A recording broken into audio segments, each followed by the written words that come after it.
For my 32nd birthday, my father did not buy me a cake or offer a toast. Instead, he slid a thick legal folder across a white tablecloth and legally erased me from his life. My mother raised her glass to celebrate shedding the family deadweight, while my younger sister shoved her phone in my face to broadcast my humiliation live to her followers. I simply smiled, signed on the dotted line, and walked away. They thought they were discarding a failure. They had absolutely no idea who my husband really was. I am Clara, 32 years old, and I work as an actuary in Chicago. Before I continue this story, let me know where you are watching from in the comments below. Hit like and subscribe if you have ever had to stand up to family members who mistook your quietness for weakness. My life has always been about calculating risk. As an actuary, I look at numbers, assess probabilities, and predict outcomes for a living. But growing up in my family, the only math that ever mattered was how much money you made and how much status you could project to the outside world. My father, Richard, is the chief executive officer of a mid-sized logistics company. He treats his business like a royal empire and his children like corporate assets. If you do not increase the brand value, you are considered a liability. I was always the liability.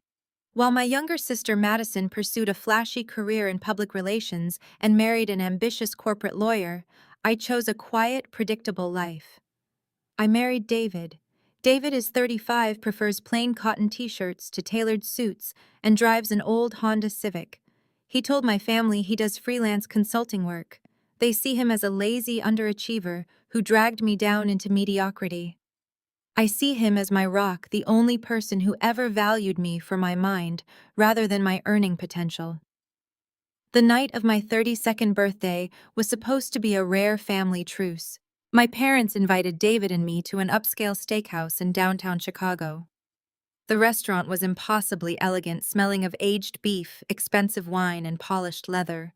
Crystal chandeliers cast a warm glow over the white linen tablecloths. I wore a simple navy blue dress, hoping to just get through the evening without a lecture about my career choices or David's lack of ambition. David held my hand tightly as we approached the private dining area. I squeezed his fingers back silently, thanking him for always putting up with my family coldness. We walked into the private room, and the tension was immediately suffocating. Richard sat at the head of the long table wearing his signature custom-tailored suit and a scowl. My mother, Patricia, sat to his right, already halfway through a large glass of Chardonnay. Madison was there too, tapping furiously on her smartphone, her designer handbag displayed prominently on the empty chair beside her. There were no balloons. There were no wrapped gifts. There was no warm greeting. Richard did not even bother to stand up when we entered the room. As David pulled out my chair for me, my father reached into his sleek leather briefcase. He did not hand me a menu or a birthday card. Instead, he tossed a thick, heavy legal folder directly onto my empty dinner plate. The loud thud echoed in the quiet, private room. I looked down at the cream-colored cardstock folder. I slowly opened the cover. The bold black letters at the very top of the first page read, "Formal Severance and Non-Disclosure Agreement." I scanned the dense legal jargon, my actuarial brain quickly processing the terms. It was a legally binding document, removing me entirely from the family trust, stripping me of any future inheritance, and demanding my absolute silence regarding all family business matters. It was a literal disownment letter, drafted by high-priced lawyers and printed on expensive watermarked paper. I looked up from the papers, waiting for the punchline. This had to be some sort of cruel, elaborate joke. But Richard just stared at me with cold, calculating eyes. "You are 32 years old, Clara," he said, his voice flat and devoid of any paternal warmth. "You have settled into complete mediocrity. You married a freelancer with zero ambition. You bring absolutely no value to the family name or our social standing. I am restructuring my financial assets to protect the logistics company, and I simply cannot afford to subsidize your failures any longer." I turned to my mother, desperately hoping for a single shred of maternal defense. Patricia simply took a slow, deliberate sip of her expensive wine. "It is from all of us, Clara," she stated, her tone completely icy. "We have a prestigious image to maintain in this city. We cannot have dead weight dragging down the family legacy. Do not take it personally. It is just business, darling." Suddenly, a bright, blinding ring light flashed directly in my eyes. Madison had stood up, her phone aimed directly at my face. She was live streaming the entire ordeal on social media. "Hey everyone," Madison said to her thousands of followers, her voice dripping with fake, exaggerated sympathy. "Just doing a little necessary family cleanup tonight. Sometimes you just have to cut off toxic family members who drag you down. Watch us remove the dead weight live." She shoved the camera lens closer to my face, eagerly waiting for me to cry, waiting for me to scream, waiting for me to give her the dramatic, pathetic breakdown her followers craved. I did not cry. I felt David shift beside me. His warm, steady hand rested on my knee under the table. I looked at him. He gave me a single calm nod. It was all the permission I needed. I picked up my pen, signed the document, and then we walked right out together. The sound of DeAndre mocking laughter still echoed in my ears as we navigated the maze of white tablecloths toward the exit. Just moments before I had put pen to paper, my 30-year-old brother-in-law had decided to add his own layer of humiliation to the birthday ambush. DeAndre is an African-American corporate lawyer who wears excessively flashy watches and constantly brags about his billable hours to anyone who will listen. He had leaned across the expensive mahogany table, picked up a silver-plated pen, and dropped it dismissively onto the legal document right in front of my plate. "Go ahead and sign it, Clara." DeAndre had sneered, his voice dripping with absolute condescension. "It is not like your freelance husband can afford to fight this in court anyway. I saw you guys pull up to the valet in that ancient Honda Civic. Maybe David can consult on how to fix a failing transmission instead of giving us business advice." I had not shed a single tear. I had not given Madison the hysterical, broken reaction she desperately wanted for her live stream audience. With cold and calculated precision, I had simply picked up the pen DeAndre threw at me, signed my name on every single required line, and pushed the heavy folder back toward my father. I looked Richard directly in the eye, my face a mask of absolute indifference, and said, "Thank you for the dinner." Then David and I walked out, leaving my entire family sitting in stunned, breathless silence at my complete lack of emotion. Now stepping out of the air-conditioned steakhouse and into the warm Chicago evening, I felt a massive weight lift off my chest. The valet attendant jogged over holding the keys to David, 10-year-old Honda Civic. A sleek black Bentley and a bright red Porsche were parked right next to it, making our faded silver sedan look entirely out of place among the elite crowd. David handed the valet a generous tip, opened the passenger door for me, and slid into the driver's seat. The heavy car doors shut, sealing us inside our own quiet private sanctuary, away from the toxicity I had endured for 3 decades. I let out a long, shuddering exhale and rested my head against David's shoulder. His familiar scent of cedar and clean cotton instantly grounded me.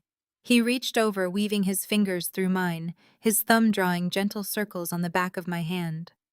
"Are you okay?" he asked softly. His voice was completely steady, anchoring me to reality. "I am better than okay," I replied, staring out the passenger window as we merged into the bustling downtown traffic. "They really think they destroyed me tonight. They think they just cut off a desperate, penniless failure who has nothing to her name." David let out a low, rich laugh that vibrated through his chest. It was not a bitter laugh. It was the calm, effortless amusement of a man who held all the highest cards in the deck.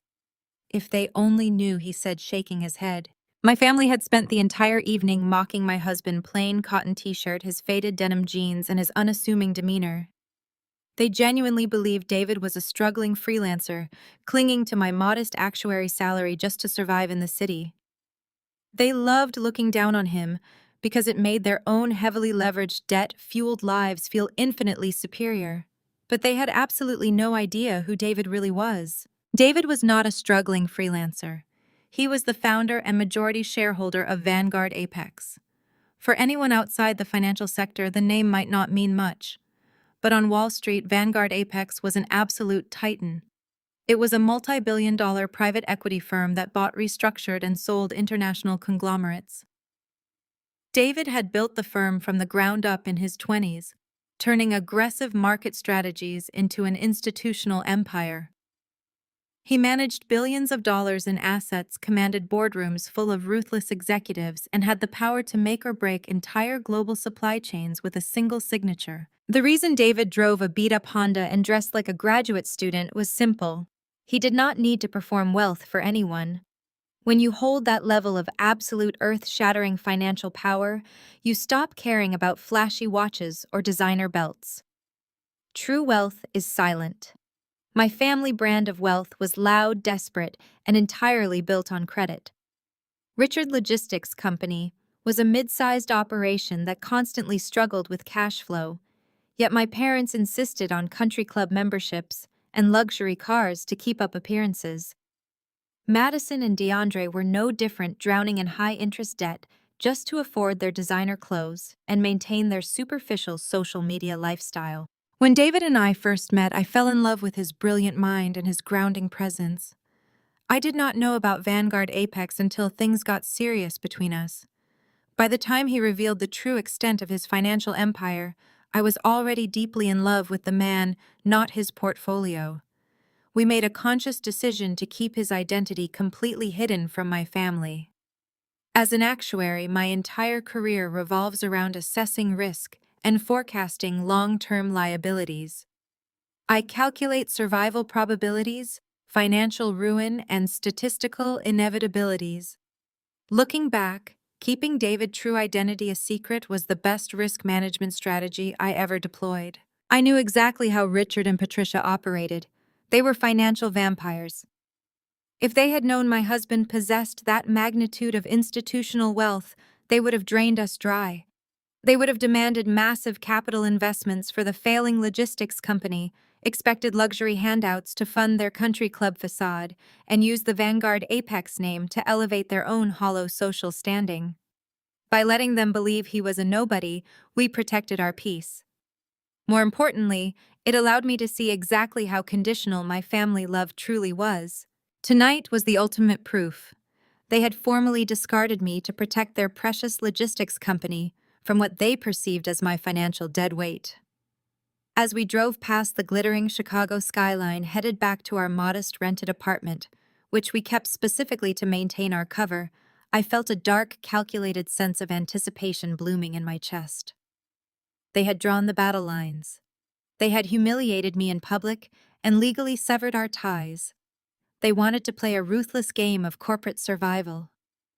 I squeezed David's hand, a sharp smile forming on my lips. Let them have their victory tonight. The real game was just beginning. The sun had barely risen over Lake Michigan when my alarm buzzed the next morning. I dressed in my usual tailored gray suit, applying my makeup with the same methodical precision I applied to my actuarial tables. David kissed my forehead before I walked out the door, his eyes conveying a silent promise of support. I swiped my keycard at the glass turnstiles of the downtown high-rise where I had worked as a senior risk analyst for the past 6 years. I expected a normal Tuesday of spreadsheet modeling and mortality rate calculations. I did not expect to be ambushed before I even reached my desk. My morning coffee was still hot when the receptionist intercepted me. She avoided my gaze. Her voice hushed as she informed me that the head of human resources needed to see me immediately.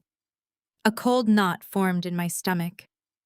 I walked down the long carpeted hallway toward the executive suites. The director of human resources was a man named Gregory Thorne. He was not just a corporate executive, he was my father's favorite golf partner at the exclusive country club. I had seen Gregory drinking expensive scotch in my parents' living room on countless occasions, laughing at Richard's terrible jokes and nodding along with his aggressive business philosophies. Seeing him sitting behind his massive oak desk, his fingers steepled together, I knew exactly what was about to happen. My father was not satisfied with just cutting me out of the family trust. He was actively moving to destroy my financial independence. "Please sit down," Clara Gregory said. He did not offer a polite morning greeting. He did not offer coffee. He just gestured to the stiff leather chair opposite his desk with a look of manufactured pity. I remained standing. "I prefer to stand, Gregory," I replied, keeping my voice entirely level. "What is this about?" Gregory sighed heavily, leaning back in his chair and putting on his best performance of corporate concern. "We have a serious problem, Clara. The partners and I were made aware of a rather disturbing social media broadcast last night. It appears there is significant instability in your personal life. An Instagram live video featuring you being formally severed from your family business interests has been circulating among our top-tier clients." I stared at him, my mind quickly analyzing the sheer absurdity of his claim. My sister Madison had roughly 50,000 followers on social media, mostly college students and aspiring influencers. The idea that multinational insurance clients were staying up late to watch a spoiled 28-year-old live stream a family dinner was mathematically improbable. My father had clearly called Gregory the moment I walked out of the steakhouse, instructing his golf buddy to apply the pressure. "My personal family matters have absolutely zero bearing on my ability to calculate actuarial risk," I stated calmly. "I have exceeded every performance metric for 6 consecutive years. I generated $3 million in revenue savings just last quarter alone." Gregory shook his head, feigning disappointment. "We operate in a business of trust, Clara. Our clients need to know that the analysts handling their accounts are stable, reliable, and free from public scandal. Your father is a highly respected figure in the Chicago business community. Being publicly disowned by him makes you a liability to our firm image. We simply cannot have someone with your current public standing representing us in client-facing meetings." He opened a folder on his desk and slid a single sheet of paper toward me. It was not a termination letter. It was an internal transfer agreement. "We are not firing you," Clara Gregory continued, his voice dripping with condescension. "We are offering you a lateral transition. Effective immediately, you will be reassigned to the data entry division on the basement level. Your salary will be adjusted to reflect the clerical nature of the role, representing a 40% reduction in pay. You will have no client contact. It is a quiet back-office position. It will give you the time you clearly need to sort out your family issues and perhaps reconsider your recent life choices." The strategy was brilliantly cruel. My father knew that firing me outright would give me grounds to collect unemployment benefits or file a wrongful termination lawsuit. By offering a humiliating, low-paying clerical role, they were forcing me into constructive dismissal. They wanted me to quit out of pride, thereby forfeiting my severance package and leaving me financially stranded. Richard wanted to starve me out. He wanted me to become so desperate, so broken, and so impoverished that I would have to come crawling back to his mansion, begging for forgiveness and accepting whatever toxic conditions he imposed. I looked at the transfer agreement, then looked back at Gregory. He was waiting for the tears. He was waiting for the panic. Just like my family the night before, he wanted to see me crumble under the weight of their orchestrated authority. I did not crumble. I reached into my blazer pocket, pulled out my corporate security badge, and dropped it directly onto the transfer document. The heavy plastic clattered loudly against the wood. "I will not be signing that, Gregory," I said, my voice sharp and precise. "And I will not be accepting your humiliating demotion. What you are attempting to do here is a textbook case of constructive dismissal orchestrated through blatant nepotism. You are leveraging your personal friendship with my father to create a hostile work environment and force a senior analyst out of her position without cause." Gregory's face flushed red. He sat forward, his corporate mask slipping to reveal genuine anger. "You are making a massive mistake, Clara. If you walk out that door, you forfeit your severance. You will get no references from this firm. Your father told me you were making reckless decisions, but I did not think you were stupid enough to ruin your career over stubborn pride. Where exactly do you think you are going to go? No reputable financial firm in this city will hire a disowned liability." I leaned over his desk, resting my palms on the cool leather surface, bringing my face inches from his. "I am not ruining my career, Gregory. I am protecting it from a toxic ecosystem of mediocre men who think they can control women by threatening their bank accounts. You can keep the severance." Consider it my final charitable donation to a firm that clearly lacks basic ethical compliance. I straightened my posture, smoothing out my blazer. I highly suggest you review the State Labor Board definitions of retaliatory workplace practices. My lawyer will be in touch regarding the unpaid vacation hours you still owe me. Have a miserable Tuesday. I turned on my heel and walked out of his office. I marched down the hallway, keeping my head held high and my shoulders pulled back. A few colleagues peeked out from their cubicles, sensing the tension, but I did not stop to explain or say goodbye. I walked straight out of the glass double doors and stepped into the elevator. As the metal doors slid shut, separating me from the career I had spent 6 years building, I felt an intense burning adrenaline flooding my veins. Richard thought taking away my paycheck would break my spirit. He thought cutting off my income would leave me completely defenseless.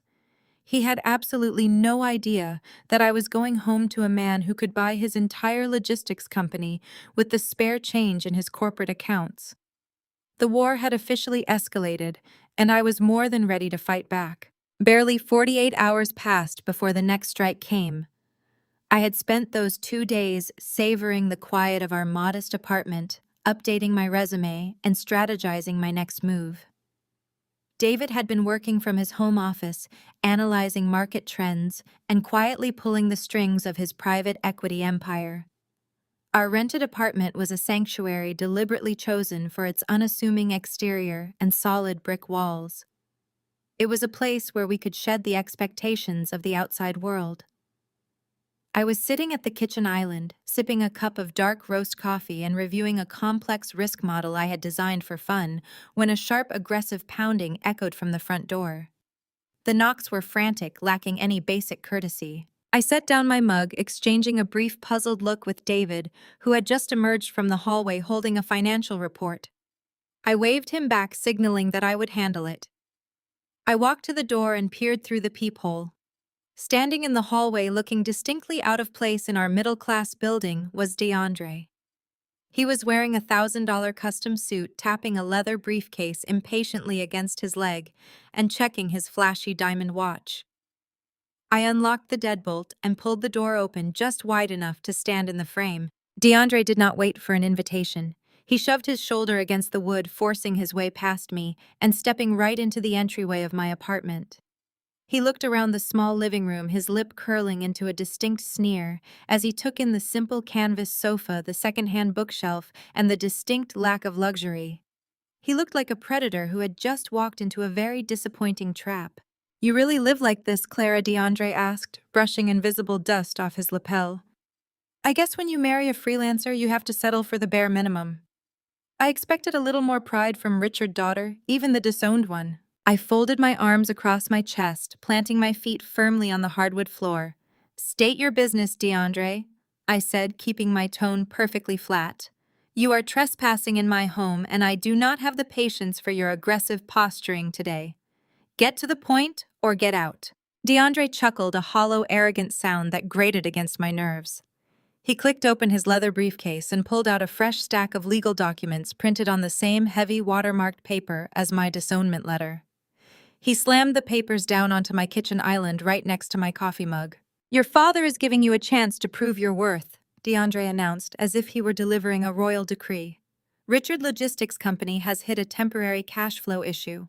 The supply chain disruptions have over-leveraged his operational capital, and the banks are tightening their lending requirements. He needs to secure a high-yield, high-risk mezzanine loan by the end of the week to keep the company solvent." I looked at the paperwork, then back at DeAndre. The irony was absolutely staggering.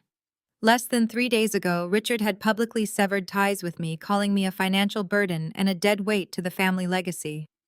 Now his high-powered corporate lawyer son-in-law was standing in my modest kitchen, admitting that the great family empire was drowning in debt and begging for a lifeline. "And what exactly does Richard over-leveraged company have to do with me?" I asked, tilting my head slightly. "You made it explicitly clear at the restaurant that I am no longer part of the family business." DeAndre tapped a manicured finger against the top page of the contract. "Richard needs collateral for the loan, Clara. Liquid assets are tied up and the primary estate is already leveraged to the maximum. We need the deed to the mountain cabin. My blood ran cold. The mountain cabin was a tiny rustic property nestled in the hills entirely off the grid and disconnected from the toxic family wealth. It was the only asset my late grandmother had left solely to me, bypassing Richard completely, because she knew how fiercely I cherished the quiet summers we had spent there together. It was my sanctuary, my only piece of true family heritage, and it was entirely paid off. Absolutely not, I stated, my voice dropping to a dangerous register. That cabin belongs to me. It has nothing to do with Richard or his failing logistics company. I will never sign it over to be swallowed up by his reckless debt.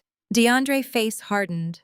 The arrogant smirk vanished, replaced by the ruthless, predatory glare of a corporate lawyer used to bullying people into submission. You do not have a choice, Clara. Your father built the life you enjoyed for 18 years. You owe him this. If you sign the cabin over, he might consider reinstating a fraction of your trust fund. If you refuse, the consequences will be severe. I let out a sharp, genuine laugh. You cannot threaten me, DeAndre. You already took my trust fund. Your golf buddy Gregory already pushed me out of my job. I have nothing left for you to take. You overplayed your hand. DeAndre leaned forward, resting his fists on the kitchen island, trying to use his height to physically intimidate me. You think losing your job at one firm is the end of it? He hissed, his voice turning vicious. Richard is a very powerful man in this city. He sits on the board of the Commerce Committee. He plays golf with the managing partners of every major financial institution in Illinois. If you do not sign that cabin over today, Richard will make a few phone calls. He will ensure you are completely blacklisted. You will never work as an actuary in this state again. We will salt the earth, Clara. You will not be able to get a job crunching numbers at a local bank. You will be entirely unemployable, completely bankrupt, and begging on the streets. The threat hung heavy in the air. DeAndre was utterly confident in his victory. He genuinely believed that the prospect of absolute professional ruin would force me to surrender my grandmother legacy. He thought the fear of poverty would break me. He believed I was a defenseless woman standing alone against a massive corporate machine. He had no idea how spectacularly wrong he was. I did not back away from his towering frame. Instead, I stepped closer, closing the distance until DeAndre was forced to stand upright. You think blacklisting me from the actuarial field is the ultimate weapon? I asked, my voice barely above a whisper, carrying the lethal calm of a predator. You think Richard phone calls to a few golf buddies can frighten me into surrendering the only pure thing my grandmother left me?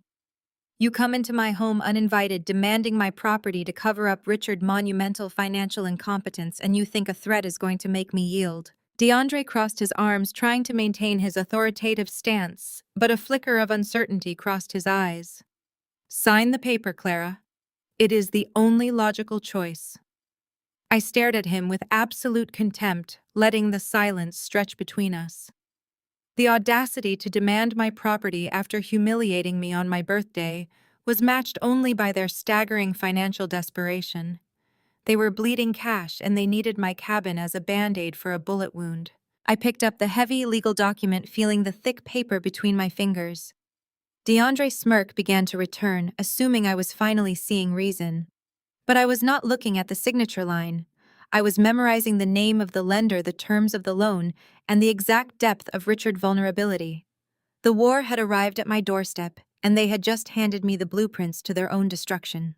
I held the heavy legal document in my hands, my eyes scanning the dense paragraphs. DeAndre misread my silence for submission. He took another step forward, crossing the invisible boundary of personal space towering over me in my own kitchen. He leaned down, his cologne suffocating and heavy, attempting to use his sheer physical size to intimidate me. The tactic was pathetic, a cheap parlor trick used by weak men who lacked intellectual leverage. Are you looking for your husband to come save you, Clara? DeAndre sneered, his voice dropping into a mocking whisper. Where is the great freelancer anyway? Is he hiding in the bedroom? Or maybe he is out begging for scraps of contract work so you two can make rent this month. You need to wake up and face reality. A man like that cannot protect you from Richard. He cannot even protect you from me. Sign the paper, hand over the cabin, and maybe I will put in a good word for you with your father. Otherwise, I promise you I will make your life a living hell. I did not flinch. I did not step back. I looked up into his arrogant eyes and felt absolutely nothing but clinical disdain. I dropped the legal folder onto the kitchen island with a sharp smack. You are a remarkably mediocre lawyer, DeAndre. I stated, my voice completely devoid of emotion. And you are an even worse negotiator. DeAndre blinked, the confident smirk faltering for a fraction of a second. Excuse me. He snapped his chest, puffing out defensively. I leaned against the counter, crossing my arms and looking him up and down. I said you are mediocre. You parade around in custom suits and flash that expensive watch, but anyone with a basic understanding of corporate law can see right through you. You have been an associate at your firm for 6 years. You have been passed over for partner twice. The only reason you have any billable hours at all is because Richard funnels his logistics company contracts directly to your desk. You do not win cases, DeAndre. You process your father-in-law paperwork. You are a glorified administrative assistant with a law degree. His face flushed a deep, angry crimson. The vein in his neck pulsed. You watch your mouth, Clara. You have no idea who you are dealing with. Oh, I know exactly who I am dealing with. I continued, my voice slicing through the air like a scalpel. I am dealing with a man who is so desperate to maintain his fake wealthy lifestyle that he is acting as an errand boy for a failing logistics company. Let us look at this magnificent legal document you brought me. Clause 4 attempts to waive my rights to proper notification of asset seizure, which is a direct violation of state property law. Clause 7 contains a blatant contradiction regarding the interest capitalization.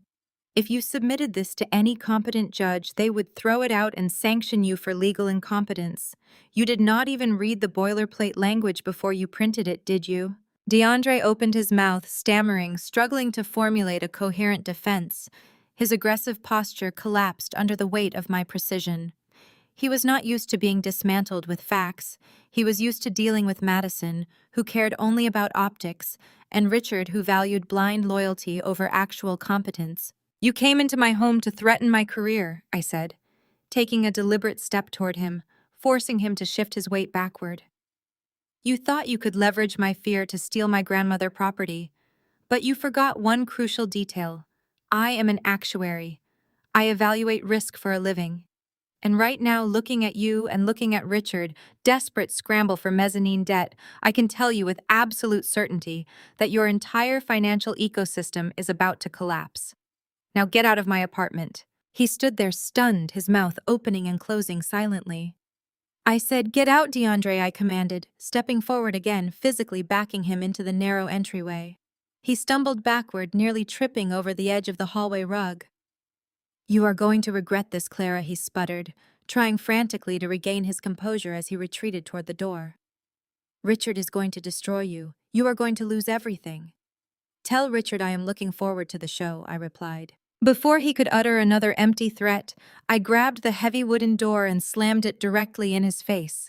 The loud crack echoed through the apartment. I immediately threw the deadbolt, sliding the metal lock into place with a satisfying click. The silence that followed was immaculate. I stood in the entryway for a moment, letting the adrenaline slowly drain from my system. My heart was beating steadily. My hands were perfectly still. I had just declared absolute war on my family, and I felt nothing but a profound sense of clarity. A soft sound broke the silence. The floorboards creaked as David walked out of the home office at the end of the hall. He was wearing his usual gray cotton t-shirt and faded jeans, holding a sleek black tablet in one hand. He leaned against the doorframe, a proud, quiet smile playing on his lips. You know I was going to come out and intervene if he stepped any closer to you, David said, his deep voice filling the room with warmth. But it sounded like you were performing a live autopsy out here. I did not want to interrupt the surgeon at work. I let out a breath I did not realize I was holding, and offered a small smile. He is a bully, David. Bullies only know how to function when their victims cower. I am done cowering. David walked over to the kitchen island, his eyes falling on the thick legal folder DeAndre had left behind. He set his tablet down and picked up the contract. He flipped past the signature page, his eyes scanning the dense paragraphs of the loan agreement that Richard was so desperately trying to secure. I watched David face as he read. His relaxed expression suddenly shifted, his brow furrowed in concentration. His eyes darted back to the top of the page, reading the official letterhead of the lending institution.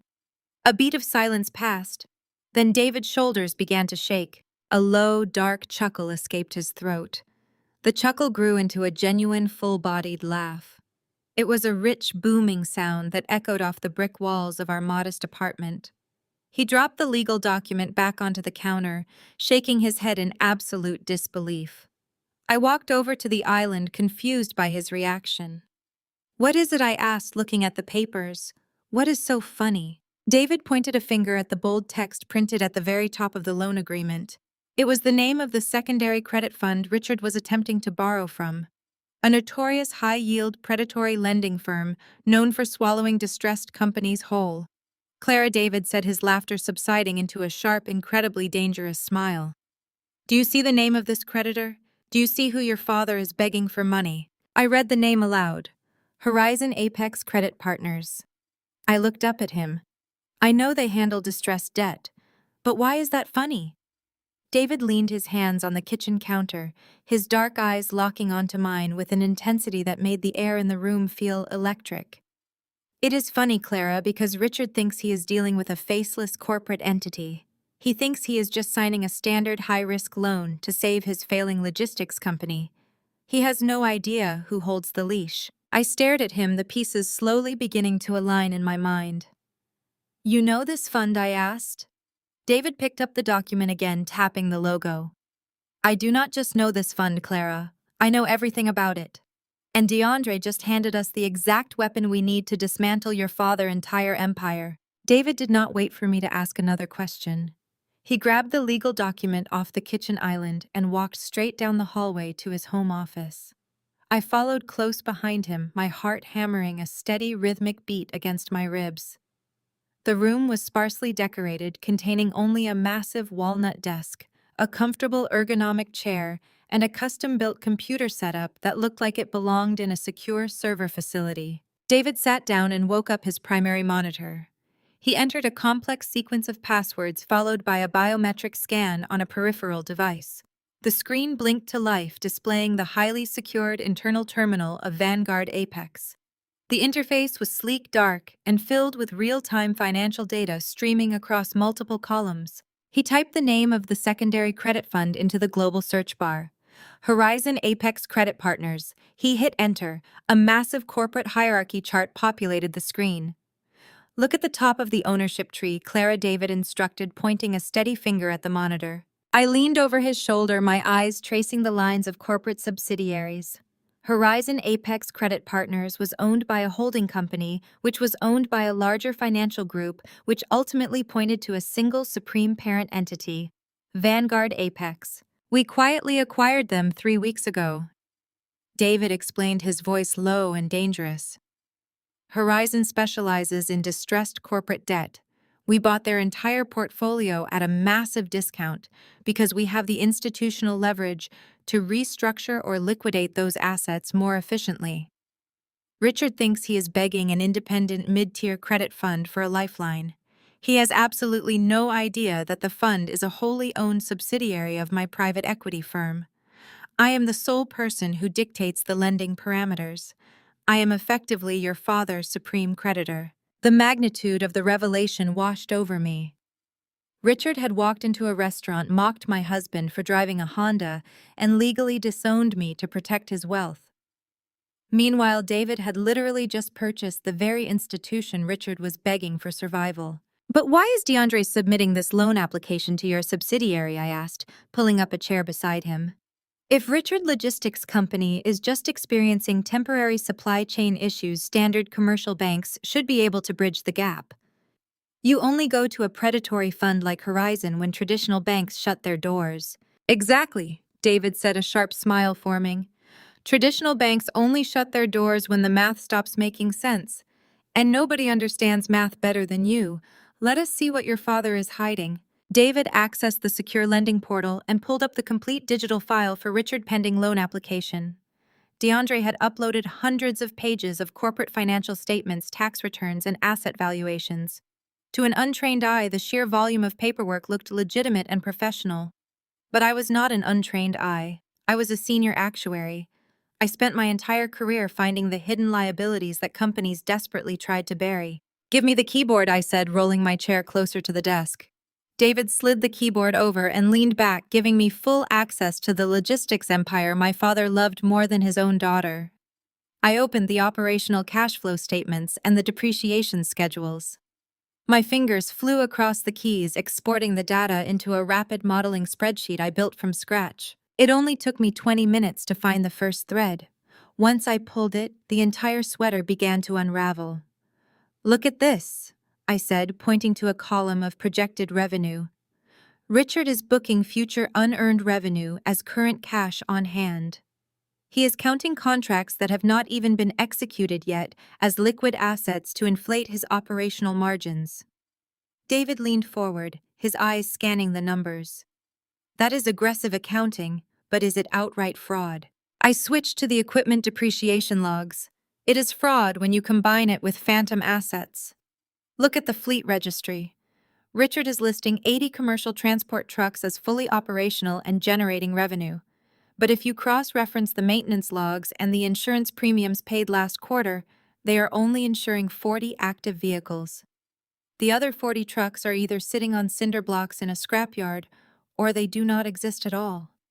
He is wildly inflating the value of his collateral to trick lenders into giving him more cash. He has been cooking the books for at least 3 years. The silence in the office was deafening. My father, the man who constantly lectured me about failure and mediocrity, was running a corporate Ponzi scheme. He was bleeding cash, creating fake assets to secure new loans, and using that new money to pay off the old debt. The supply chain disruptions had merely accelerated the inevitable collapse. I opened the legal compliance section of the loan application. I needed to see who was verifying these fabricated numbers. I clicked on the disclosure agreements and the risk assessment sign-offs. Every single document bore the digital signature and official legal seal of the submitting corporate counsel, DeAndre. I stared at the signature block, a cold clinical satisfaction blooming in my chest. He signed the disclosures. I stated, my voice completely flat. DeAndre personally certified that all financial statements were accurate and legally compliant. He verified the collateral valuations. David let out a sharp breath. As the submitting attorney, he has a fiduciary duty to conduct due diligence. If he knows the numbers are fake, he is complicit. He definitely knows, I replied, pulling up a specific email chain attached to the compliance file. DeAndre is the one who drafted the restructuring of the fleet assets. He deliberately hid the uninsured non-operational trucks under a shell subsidiary to keep them off the primary balance sheet, but included their value in the total corporate appraisal. He did not just look the other way. He actively falsified legal disclosures to secure federal and state-regulated loans. David crossed his arms over his chest, staring at the screen. "That is not just a breach of ethics, Clara. That is wire fraud. It is bank fraud." DeAndre just uploaded the evidence of his own federal crimes directly to my servers. We sat together in the glow of the monitors, the full picture finally illuminated. Richard Logistics' empire was a hollow, rotting shell built on fabricated numbers and illegal accounting. DeAndre, the arrogant lawyer who had just stood in my kitchen mocking my life, had tethered his entire legal career to a sinking ship of corporate fraud. They had come to me demanding my grandmother cabin because they had run out of fake assets to pledge. They needed clean, unencumbered real estate to offer as collateral, and my cabin was their last desperate hope to keep the lie going for another few months. They thought they were untouchable. They thought they had successfully discarded the weakest member of the family. Instead, they had blindly handed the keys to their destruction to the one woman who could read the math and the one man who owned the bank. "What do you want to do?" David asked, his voice low, offering me complete control over the execution. I looked at the fraudulent documents, thinking of the birthday dinner, the disownment letter, and the sheer arrogance of their betrayal. I reached for the mouse and closed the spreadsheet. "We do not stop them," I said, a razor-sharp smile forming on my face. "We let them keep building their own gallows." The weekend passed in a state of clinical preparation. I did not shed a single tear over the loss of my career, nor did I waste a moment mourning the family that had discarded me. Instead, I spent Saturday and Sunday treating my life like a corporate restructuring project. I updated my actuarial portfolio, organized my financial models, and enjoyed the quiet comfort of our brick apartment. David worked quietly beside me, finalizing the integration of Horizon Apex Credit Partners into his larger Vanguard Apex portfolio. We were a perfectly synchronized unit, operating with the cold efficiency of predators waiting in the tall grass. By Monday morning, the silence was broken by the sharp, persistent chime of my smartphone. I was sitting at the kitchen island, enjoying a fresh cup of dark roast coffee, when the screen lit up with a barrage of notifications.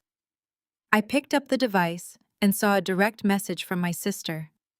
Madison had apparently decided that formally disowning me at a luxury steakhouse and sending her husband to intimidate me was not quite enough. She needed to twist the knife. I tapped the screen and opened her message. It began with a video link to her public social media page. I pressed play, watching as a highly produced glossy video filled my screen. The camera panned across a massive, sprawling brick estate featuring towering columns, perfectly manicured hedges, and a circular driveway. The scene cut to the interior, showing a grand foyer with double sweeping staircases and a massive crystal chandelier. Then Madison and DeAndre appeared on screen. They were sitting at a polished mahogany table in what looked like a high-end real estate office. Madison was wearing a designer silk blouse, her blonde hair perfectly styled, holding a crystal flute of champagne. DeAndre sat beside her, grinning arrogantly and adjusting a heavy gold watch on his wrist. The camera zoomed in as DeAndre handed Madison an expensive pen. With a theatrical flourish, she signed a thick stack of real estate closing documents. "We did it!" Madison squealed to the camera, raising her glass in a triumphant toast. $4 million of absolute perfection. Welcome to our new forever home. Hard work and family loyalty pay off. The video ended, looping back to the beginning. I closed the media player and returned to the direct message thread. Below the video link, Madison had sent an image attachment. I tapped it open. It was a digital screenshot of my official employment termination record from the State Labor Department. Gregory, the Human Resources Director, must have maliciously leaked the document directly to my father, who then gleefully passed it down to my sister. Below the unauthorized screenshot, Madison had typed a single venomous paragraph. "While you are sitting jobless in a rented box, we are closing on a mansion. This is what happens when you marry a loser and turn your back on the family legacy. Should have played by dad rules, Clara. Enjoy standing in the unemployment line." I stared at the glowing screen. A year ago, a message like this would have sent me into a spiral of anxiety and self-doubt.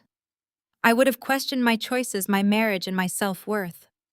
But today, sitting in the quiet safety of my apartment, with the full knowledge of their impending financial ruin, I felt absolutely nothing but a profound, chilling amusement. Madison was bragging about winning a race on the deck of a sinking ship. I heard footsteps approaching from the hallway. David walked into the kitchen, dressed in his usual gray t-shirt, rubbing the back of his neck after an early morning conference call with his overseas investors. "You have that look on your face again," David noted, pouring himself a cup of coffee. "The one where you are calculating the exact mortality rate of a very foolish decision." I slid my smartphone across the granite countertop toward him. "Madison just closed on a $4 million mega mansion in the suburbs," I stated calmly. "And she decided to celebrate by sending me a screenshot of my unemployment status." David picked up the phone. His eyes scanned the glossy video and the malicious text message. He did not look angry. He just looked deeply, fundamentally exhausted by their sheer stupidity. He set the phone down and pulled his secure tablet from the counter, waking up the Vanguard Apex internal network. "Let us look at how two people drowning in luxury debt managed to secure a $4 million jumbo mortgage," David said, his fingers flying across the digital keyboard. He bypassed the public registries and tapped directly into the institutional underwriting databases. It only took him a few minutes to trace the financial routing. He let out a sharp, cynical laugh. "Clara, you are not going to believe this." DeAndre did not use a traditional bank for the mortgage. Their debt-to-income ratio is an absolute disaster because of their credit cards and car leases. No reputable commercial bank would ever approve a $4 million housing loan for them. So DeAndre used his corporate connections to secure the mortgage through a shadow lending subsidiary. Let me guess, I said, leaning closer to the screen. A subsidiary connected to Horizon Apex Credit Partners. Exactly. David confirmed, pointing to the digital underwriting signature. They kept it all in the same ecosystem. Richard Commercial Loans and Madison Residential Mortgage are essentially being serviced by the same overarching credit fund. But here is the critical part. They needed massive collateral to offset the risk of a $4 million mortgage. I looked at the asset pledge schedule on the screen. The numbers clicked into place with absolute devastating clarity. Madison did not have liquid cash for a 20% down payment. Instead, she had pledged her personal equity stake in Richard Logistics Company as the primary collateral for her new mansion. She cross-collateralized the house with the family business. I whispered, the sheer magnitude of their financial recklessness washing over me. Madison tied her entire personal wealth directly to Richard's fraudulent, failing supply chain company. David hovered his finger over the keyboard. As the supreme creditor, I can flag this mortgage application for manual review right now. I can reject the collateral valuation, kill the loan, and stop them from moving into that house today. I reached out and placed my hand gently over his, stopping his fingers from striking the keys. No, I commanded, my voice dropping to a low, icy whisper. Do not block the loan, David. Approve it. David looked at me, a dangerous, understanding smile slowly spreading across his face. You want them to have the house. I want them to be fully legally tethered to it, I corrected. Madison just sent me a message bragging about playing by Richard rules. Richard rules involve cooking the books, faking assets, and building empires out of thin air. If you block the loan now, they just lose a house they never really owned. But if you approve the mortgage, the trap snaps shut. Madison equity stake in the logistics company becomes legally bound to that $4 million property. I stepped back from the kitchen island, my mind mapping the inevitable chain reaction. When Richard Company inevitably collapses under the weight of his fraud, Madison collateral will instantly become worthless. The bank will not just ask for a new down payment, they will foreclose on the mansion immediately. Madison will lose her dream home, her equity, and her pristine social standing in a single catastrophic stroke. She will be personally bankrupt. We are going to let her move in. I continued, my tone absolute and resolute. We are going to let her decorate the halls, invite her superficial friends over for champagne, and post 100 glossy photos bragging about her spectacular success. We will let them climb to the very top of their imaginary mountain. Because the higher they climb, the harder the impact will be when gravity finally takes over. David nodded slowly, his dark eyes gleaming with approval. He removed his hand from the keyboard and tapped the screen, officially clearing the underwriting flag. The mortgage sailed through the final approval stage, locking Madison and DeAndre into a legally binding $4 million financial snare. The trap is set, David stated quietly. I picked up my coffee mug and took a slow, satisfying sip. Now we wait. Now we wait for them, I said softly. David dialed a dedicated executive line. The call connected instantly, routing directly to the senior legal counsel of Vanguard Apex. David placed the phone on speaker on the kitchen island. A sharp voice answered. Good morning, David. What can the legal department do for you today? David leaned over the granite counter. Good morning, Thomas, David replied. Pull up a residential mortgage application currently pending final clearance in our shadow lending subsidiary Horizon Apex Credit Partners. The primary applicant is Madison, and the co-signer is DeAndre. The collateral pledged is a minority equity stake in a mid-sized supply chain operation called Richard Logistics. Thomas typed rapidly. I see the file here, David. It is a jumbo loan for $4 million. The debt-to-income ratio is abysmal, but the collateral valuation of the logistics company shares pushes it just over the approval threshold. Our automated risk algorithms actually flagged it for rejection an hour ago. Override the rejection, David commanded calmly. I want you to approve the mortgage, but I need you to restructure the contractual terms before the final closing documents are issued this afternoon. I want you to insert an acceleration clause." Thomas paused. An acceleration clause on a standard residential mortgage? That is highly unusual for this subsidiary, David. We only deploy those mechanisms in corporate restructuring deals. I am aware, David said, exchanging a knowing glance with me. But the collateral backing this specific loan is highly volatile. I want a strict margin call provision embedded directly into the master agreement. The terms need to be explicitly clear. If Richard Logistics is found to be financially non-compliant, insolvent, or under investigation for fraudulent accounting practices, the entire $4 million principal of the mortgage becomes due immediately. Not in 30 days, not in a week, immediately upon the discovery of financial breach. Thomas let out a low whistle of understanding. You are binding the residential property directly to the corporate health of the collateralizing company. If Richard Logistics sneezes, the bank forecloses on the house. Precisely, David confirmed. Make the language airtight. Bury it deep in the covenant disclosures, where an arrogant, mediocre corporate lawyer might gloss over it if he is rushing to close a deal. Send the revised contract to the title company within the hour. Consider it done, Thomas said. The line went dead. I looked at the black screen of the phone resting on our kitchen island. The brilliance of the strategy was breathtaking. An acceleration clause is a financial fail-safe designed to protect lenders. If the value of the asset securing a loan drops below a certain threshold, the lender can demand immediate repayment of the entire loan balance. By inserting this specific clause, David had legally weaponized Richard's own corporate fraud against Madison New Mansion. The moment Richard Cooked books were exposed, Madison equity stake would plummet to zero. The margin call would trigger automatically, and the bank would seize the $4 million property without a second thought. It was a devastating financial guillotine. Now the only variable left in the equation was DeAndre.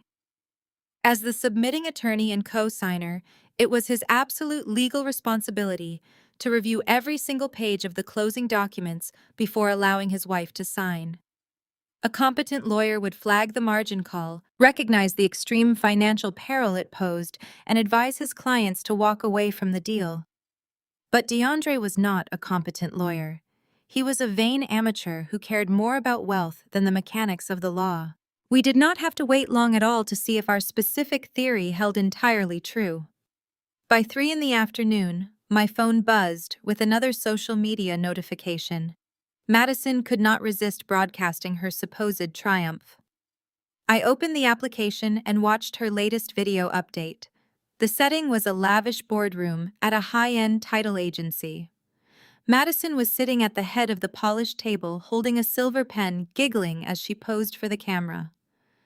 DeAndre sat beside her, practically vibrating with arrogance. A massive stack of legal documents rested between them. The title agent, a weary-looking woman in a beige suit, gestured toward the paperwork. "We just need your signatures on the final disclosures and the covenant agreements," the agent instructed politely. DeAndre waved his hand dismissively, not even bothering to pull the documents toward him to read the text. "Do not worry about the fine print, babe," DeAndre told Madison loudly. "I already reviewed the standard boilerplate yesterday. It is all basic legal jargon.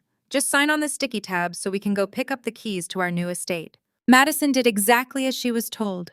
She did not read a single paragraph. She did not ask a single question. Driven by her desperate hunger for status, she flipped through the pages, signing her name on every yellow tab the agent had placed. DeAndre followed suit, scribbling his signature with a flourish, eager to finalize the transaction that would elevate him into the upper echelon of suburban elite. They were blinded by their own greed. They were so consumed by the desire to show off their fake wealth that they willfully ignored the ironclad legal snare closing tightly around their ankles. They signed away their future without a second glance. I watched the video end with Madison holding up a set of shiny brass keys, squealing in delight. I locked my phone and set it face down on the kitchen counter. The contract was executed.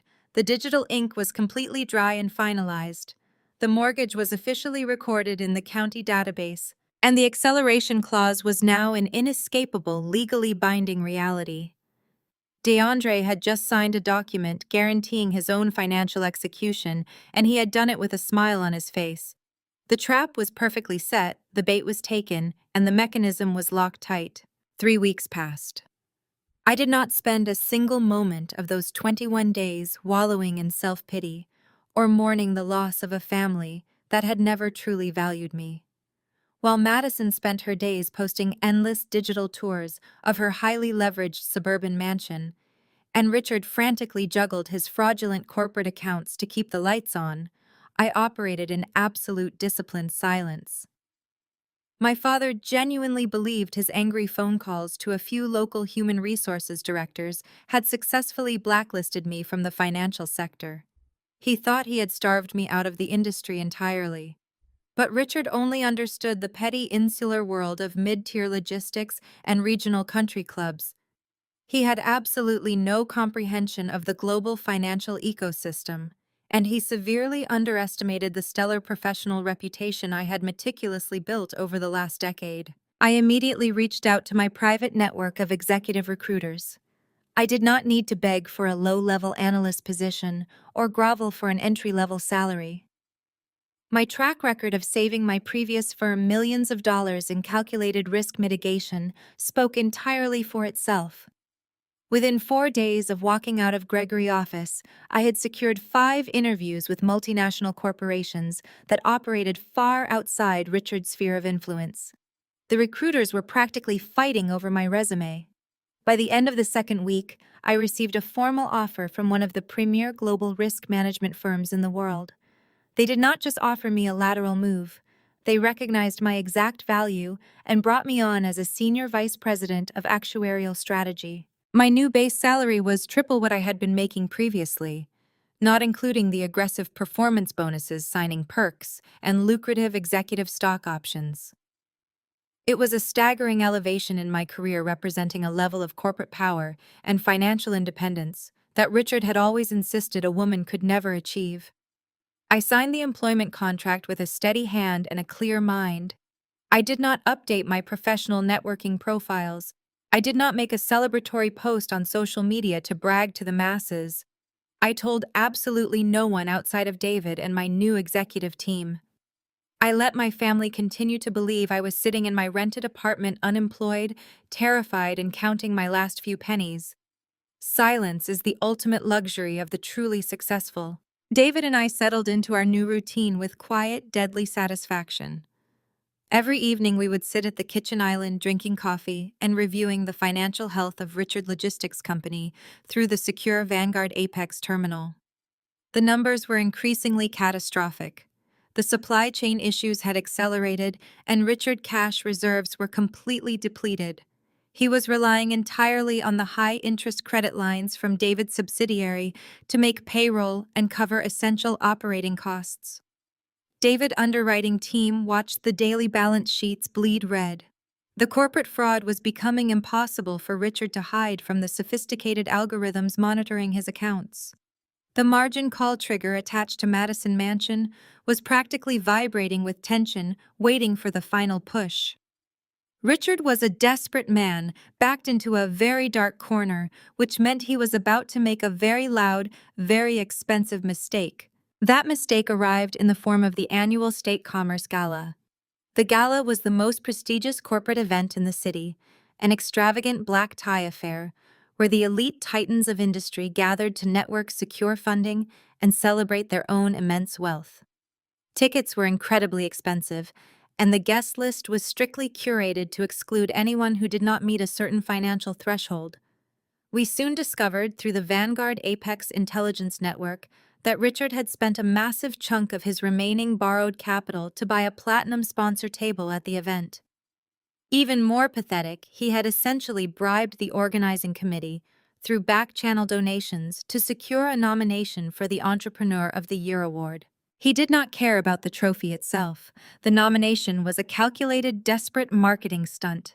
Richard planned to use the gala to project an illusion of spectacular corporate health. He needed to stand on that stage, shake hands with venture capitalists, and charm new investors into injecting fresh capital into his failing logistics empire before the entire house of cards collapsed around him. It was a final theatrical gamble to save his fortune using money he did not actually own. Madison and DeAndre were naturally slated to attend alongside him. Madison's social media feeds were suddenly flooded with videos of her trying on custom designer gowns and bragging about her upcoming red carpet debut. She boasted about how the family business was dominating the state, claiming her father was a visionary genius who was about to take their wealth to the next level. She posted endless updates about her luxury life, entirely oblivious to the iceberg lurking just beneath the surface of her fake success.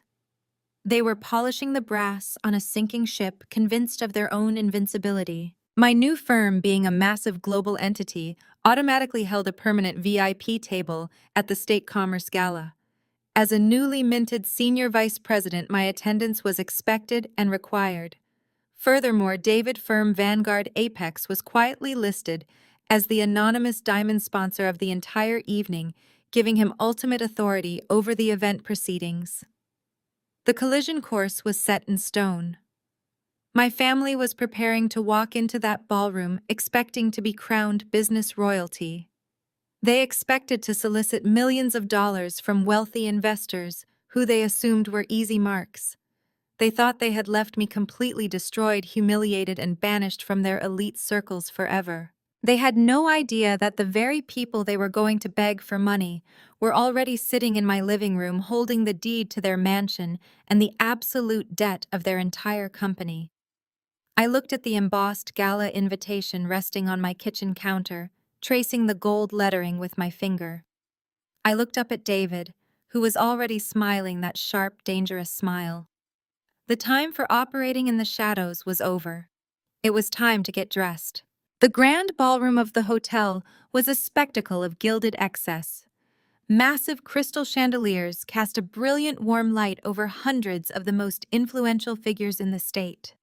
Waiters in crisp white uniforms circulated through the crowd carrying silver trays loaded with champagne flutes and caviar canapés.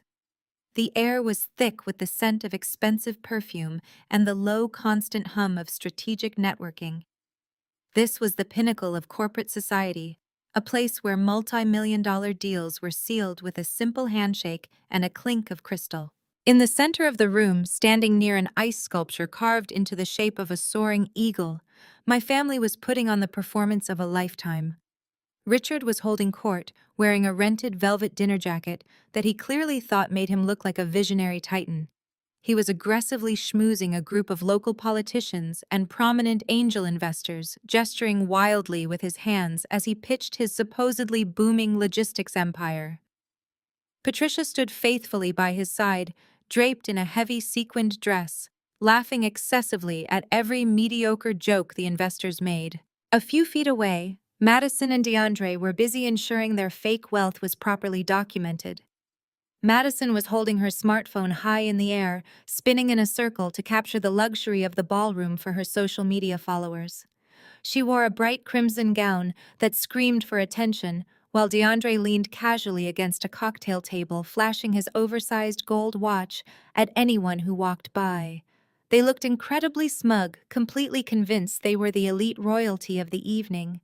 They were entirely oblivious to the massive financial guillotine hovering directly above their heads. They had absolutely no idea that the real power was just arriving at the front doors. David and I did not take a standard cab, nor did we drive the faded silver Honda Civic. We arrived at the red carpet entrance in the back of a sleek, armored midnight black Maybach, courtesy of the Vanguard Apex executive fleet. The chauffeur opened my door, offering a white-gloved hand as I stepped out into the flashes of event photography. I had completely shed the modest, unassuming wardrobe of the quiet actuary. Tonight I was dressed for absolute warfare. I wore a breathtaking, custom-tailored emerald green silk gown that cascaded perfectly down to the red carpet. The cut was elegant, sharp, and undeniably powerful. But the true centerpiece of my armor rested against my collarbone. It was a multi-million-dollar diamond necklace, pulled directly from a secure corporate vault. The flawless, brilliant cut stones caught the flash of the cameras, scattering light like shattered glass. I paired it with matching diamond drop earrings that framed my face perfectly. My hair was styled in sleek, cascading waves and my makeup was razor sharp. David stepped out behind me, and the transformation was equally staggering. Gone were the plain cotton t-shirts and the faded denim. He wore a bespoke midnight blue Tom Ford tuxedo that fit his broad shoulders with lethal precision. His posture was commanding, his jaw set, and his dark eyes swept over the venue with the cold, absolute authority of a man who could buy the entire hotel with a single wire transfer. He offered me his arm. I looped my hand through it, feeling the solid, grounding strength of his presence. We did not just look like we belonged at the gala. We looked like we owned it. We bypassed the standard check-in line entirely. The head of event security took one look at the heavy matte black diamond sponsor card David held and immediately unclipped the velvet rope, bowing his head slightly as we passed. The heavy gilded oak doors of the grand ballroom were pulled open for us by two attendants. We stepped into the massive room. I kept my chin perfectly level, my posture immaculate, projecting the exact kind of terrifying confidence I had spent my entire life suppressing. It started as a subtle ripple near the entrance. A few prominent banking executives and hedge fund managers turned their heads, their eyes widening in sudden recognition. They were not looking at me. They were looking at David. In the insular, hyper-exclusive world of high finance, the founder of Vanguard Apex was a mythical figure. David rarely attended public galas, preferring to operate his empire from the shadows. His sudden appearance at a regional commerce event was the equivalent of a great white shark swimming into a decorative koi pond. The murmurs began immediately. Whispers spread from table to table, passing between politicians, investors, and corporate board members. The ambient noise shifted, dropping in volume as intense curiosity swept across the floor. People physically stepped aside, parting like the Red Sea, to create a clear, unobstructed path for us as we walked toward the center of the room. At the ice sculpture, Richard was right in the middle of a desperate animated pitch to a venture capitalist. He paused, noticing the sudden shift in the room atmosphere. The investor stopped listening entirely, his eyes fixed on our approach. Richard frowned, turning his head to see what had captured everyone's attention. His eyes landed on me. The reaction was instantaneous and entirely visceral. Richard's mouth fell open, his jaw practically hitting the floor. His champagne flute tilted dangerously, spilling wine onto his rented sleeve as his brain refused to process the visual data. Patricia followed his gaze. Her hands flew to her chest, her eyes bulging out of her head as she took in the emerald silk and the blinding glare of the multi-million-dollar diamonds resting against my skin. Madison, who had been mid-sentence in her social media broadcast, lowered her phone. The haughty, arrogant smirk melted right off her face. She stared at the massive diamonds in pure shock. Beside her, DeAndre narrowed his eyes, his gaze darting from my gown to the bespoke tuxedo worn by the man he had mocked as a penniless freelancer just a few weeks prior. The shock quickly curdled into something much darker. As they realized I was not a hallucination, their confusion morphed into absolute outrage. How dare the disowned, unemployed failure walk into their exclusive playground? How dare I eclipse their desperate fake wealth with genuine, staggering power? Richard's face flushed a deep, furious purple. He slammed his champagne glass down onto a nearby tray, abandoning his potential investors entirely, and began marching directly toward us, his fists clenched at his sides. The storm was finally breaking. Patricia and Madison reached us before Richard could even cross the crowded ballroom floor. Madison was practically vibrating with indignation, her crimson gown swishing aggressively around her ankles as she stomped over. Patricia trailed half a step behind her daughter, clutching her sequined evening bag so tightly her knuckles were completely white. Madison did not bother lowering her voice. She wanted an audience, and she desperately wanted to make a massive scene. "What do you think you are doing here, Clara?" Madison hissed, her voice carrying sharply over the gentle, sophisticated hum of the string quartet playing in the corner. "Did you seriously spend your last unemployment check renting a dress just to crash our night? You are embarrassing yourself, and you are embarrassing this family." I looked at her entirely unbothered by her high-pitched dramatic display. "I am attending a gala, Madison," I replied, my voice remaining perfectly level. "It is quite simple." "With rented diamonds," Madison scoffed, pointing an accusing manicured finger directly at my chest. "You really expect anyone in this room to believe a fired actuary can afford a necklace like that? It is probably cheap glass or cubic zirconia. And did you rent the tuxedo for the freelancer too? I am calling security right now and having you both thrown out for trespassing. This is an invite-only event for actual corporate executives, not desperate job seekers. Check the official guest list if you feel the absolute need," I replied smoothly, offering a razor-thin smile. "You will find our names right at the very top." Before Madison could signal the guards standing near the ballroom entrance, Richard finally breached the circle. He had brought his audience with him. The venture capitalists and local politicians he had been desperately pitching were lingering just a few feet away, watching the family drama unfold with thinly veiled curiosity. Richard's face was a mask of pure, unadulterated rage. The veins in his neck were visibly pulsing against his tight, starched collar. Clara, Richard barked, his tone laced with absolute venom and superiority. "I do not know how you sneaked past the door staff, but this pathetic stunt ends right now. I told you at the restaurant that failures do not belong in our circle. You are a desperate failure, and you are making a complete fool of yourself in front of my investors." He gestured wildly to the wealthy men standing behind him, trying to use their presence as a weapon of intimidation. "These men manage millions of dollars. They are here tonight to celebrate my official nomination for Entrepreneur of the Year.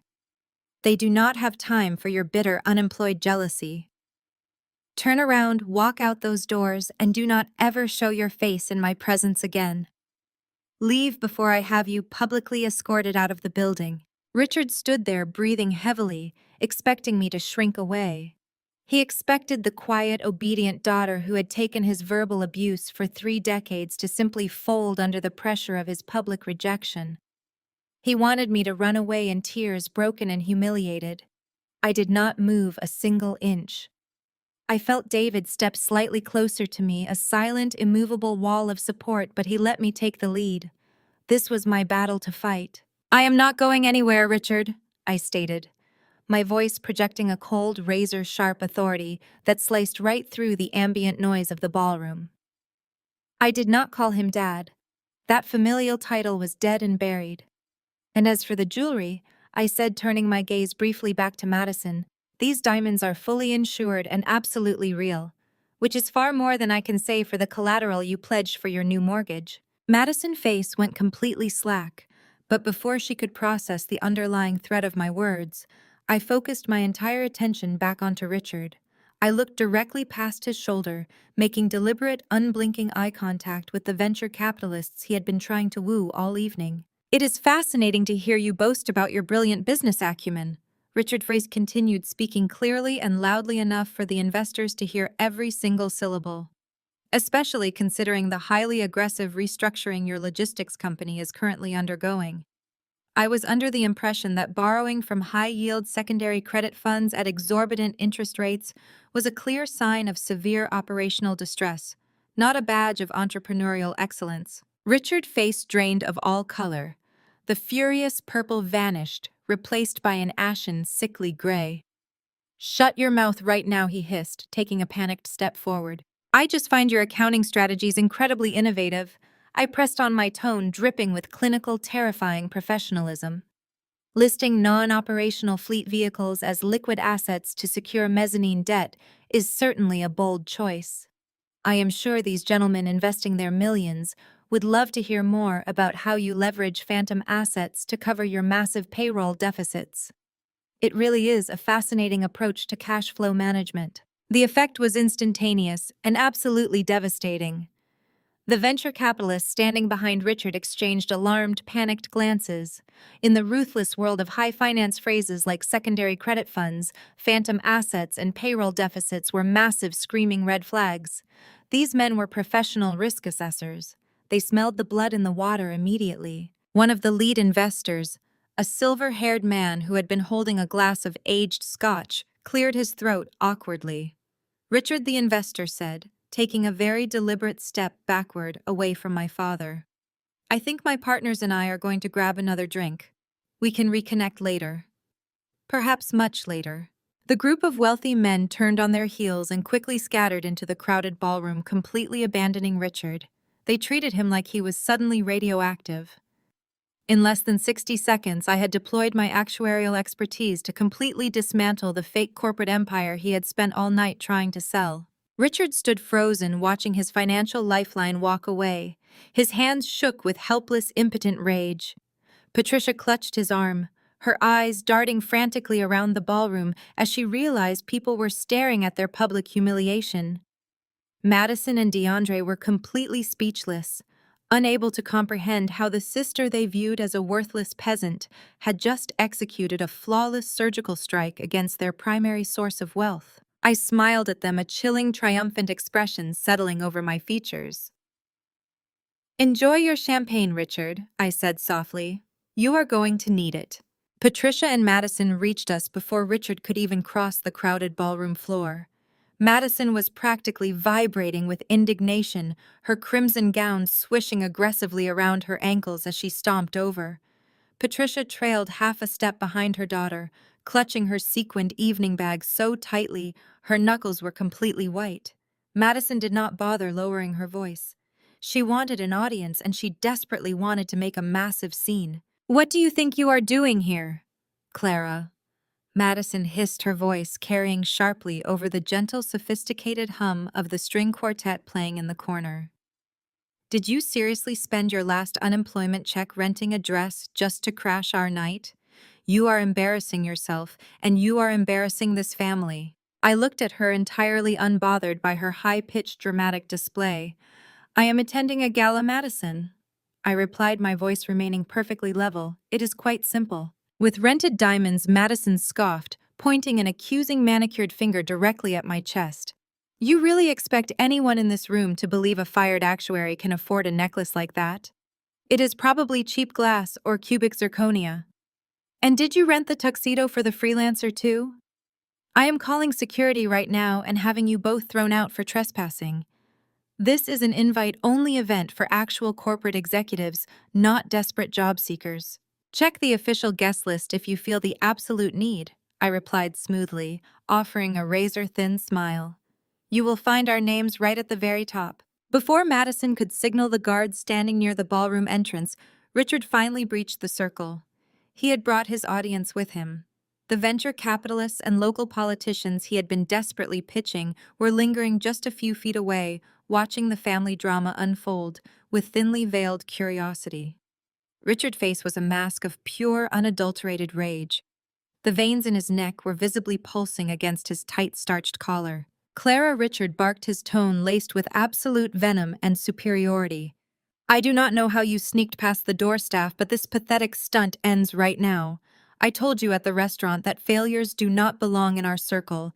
You are a desperate failure, and you are making a complete fool of yourself in front of my investors." He gestured wildly to the wealthy men standing behind him, trying to use their presence as a weapon of intimidation. "These men manage millions of dollars. They are here tonight to celebrate my official nomination for Entrepreneur of the Year. They do not have time for your bitter, unemployed jealousy. Turn around, walk out those doors, and do not ever show your face in my presence again. Leave before I have you publicly escorted out of the building." Richard stood there, breathing heavily, expecting me to shrink away. He expected the quiet, obedient daughter who had taken his verbal abuse for 3 decades to simply fold under the pressure of his public rejection. He wanted me to run away in tears, broken and humiliated. I did not move a single inch. I felt David step slightly closer to me, a silent, immovable wall of support, but he let me take the lead. This was my battle to fight. "I am not going anywhere, Richard," I stated, my voice projecting a cold, razor-sharp authority that sliced right through the ambient noise of the ballroom. I did not call him Dad. That familial title was dead and buried. "And as for the jewelry," I said, turning my gaze briefly back to Madison, "these diamonds are fully insured and absolutely real, which is far more than I can say for the collateral you pledged for your new mortgage." Madison's face went completely slack, but before she could process the underlying threat of my words, I focused my entire attention back onto Richard. I looked directly past his shoulder, making deliberate, unblinking eye contact with the venture capitalists he had been trying to woo all evening. It is fascinating to hear you boast about your brilliant business acumen. Richard Weiss continued, speaking clearly and loudly enough for the investors to hear every single syllable, especially considering the highly aggressive restructuring your logistics company is currently undergoing. I was under the impression that borrowing from high-yield secondary credit funds at exorbitant interest rates was a clear sign of severe operational distress, not a badge of entrepreneurial excellence. Richard's face drained of all color. The furious purple vanished, replaced by an ashen, sickly gray. "Shut your mouth right now," he hissed, taking a panicked step forward. "I just find your accounting strategies incredibly innovative." I pressed on my tone, dripping with clinical, terrifying professionalism. Listing non-operational fleet vehicles as liquid assets to secure mezzanine debt is certainly a bold choice. I am sure these gentlemen investing their millions would love to hear more about how you leverage phantom assets to cover your massive payroll deficits. It really is a fascinating approach to cash flow management. The effect was instantaneous and absolutely devastating. The venture capitalists standing behind Richard exchanged alarmed, panicked glances. In the ruthless world of high finance, phrases like secondary credit funds, phantom assets, and payroll deficits were massive, screaming red flags. These men were professional risk assessors. They smelled the blood in the water immediately. One of the lead investors, a silver-haired man who had been holding a glass of aged scotch, cleared his throat awkwardly. "Richard," the investor said, taking a very deliberate step backward away from my father, "I think my partners and I are going to grab another drink. We can reconnect later. Perhaps much later." The group of wealthy men turned on their heels and quickly scattered into the crowded ballroom, completely abandoning Richard. They treated him like he was suddenly radioactive. In less than 60 seconds, I had deployed my actuarial expertise to completely dismantle the fake corporate empire he had spent all night trying to sell. Richard stood frozen, watching his financial lifeline walk away. His hands shook with helpless, impotent rage. Patricia clutched his arm, her eyes darting frantically around the ballroom as she realized people were staring at their public humiliation. Madison and DeAndre were completely speechless, unable to comprehend how the sister they viewed as a worthless peasant had just executed a flawless surgical strike against their primary source of wealth. I smiled at them, a chilling, triumphant expression settling over my features. "Enjoy your champagne, Richard," I said softly. "You are going to need it." Before Richard could utter another syllable of his desperate threat, a sharp, piercing whine of microphone feedback cut through the heavy tension of the ballroom. The sudden high-pitched sound caused the entire crowd to wince and turn their attention toward the front of the room. Standing at the grand podium on the elevated main stage was Harrison Vance, the chief organizer of the State Commerce Gala and one of the most well-connected political lobbyists in the Midwest. He tapped the microphone twice with his index finger, testing the audio levels. A brilliant spotlight illuminated the stage, reflecting off the massive golden seal of the Commerce Association mounted behind him. "Ladies and gentlemen, distinguished guests, and esteemed colleagues." Harrison projected his rich, booming voice, easily commanding the attention of the sprawling room. "If I could please have your attention, if everyone could kindly find their seats, we are about to begin the main program for the evening." The ambient chatter of the ballroom immediately died down. The clinking of champagne glasses ceased as the wealthy attendees began moving toward their assigned tables. The interruption was a massive stroke of luck for my father's social standing, saving him from causing a full-blown scene. Richard snapped his mouth shut, swallowing his rage. The sudden reminder of his surroundings forced him to hastily reconstruct his corporate mask. He took a sharp breath, smoothing his hands down the front of his velvet jacket, desperate to regain his composure. Tonight was supposed to be his crowning achievement. He had bribed his way into a nomination for the Entrepreneur of the Year award, and he fully intended to walk up to that stage and claim his manufactured glory. He leaned in close to me, his voice dropping to a venomous, jagged whisper. "This is not over, Clara. You are going to sit at whatever cheap table they put you at, and you are going to watch me take home the highest honor of the night, and when this is done, I am coming for you." I did not argue. I did not defend myself. I simply raised my chin, gesturing elegantly toward the podium with a slight graceful sweep of my hand. "Go ahead, Richard," I whispered back, my voice dripping with cold anticipation. "Take your seat. The show is about to begin."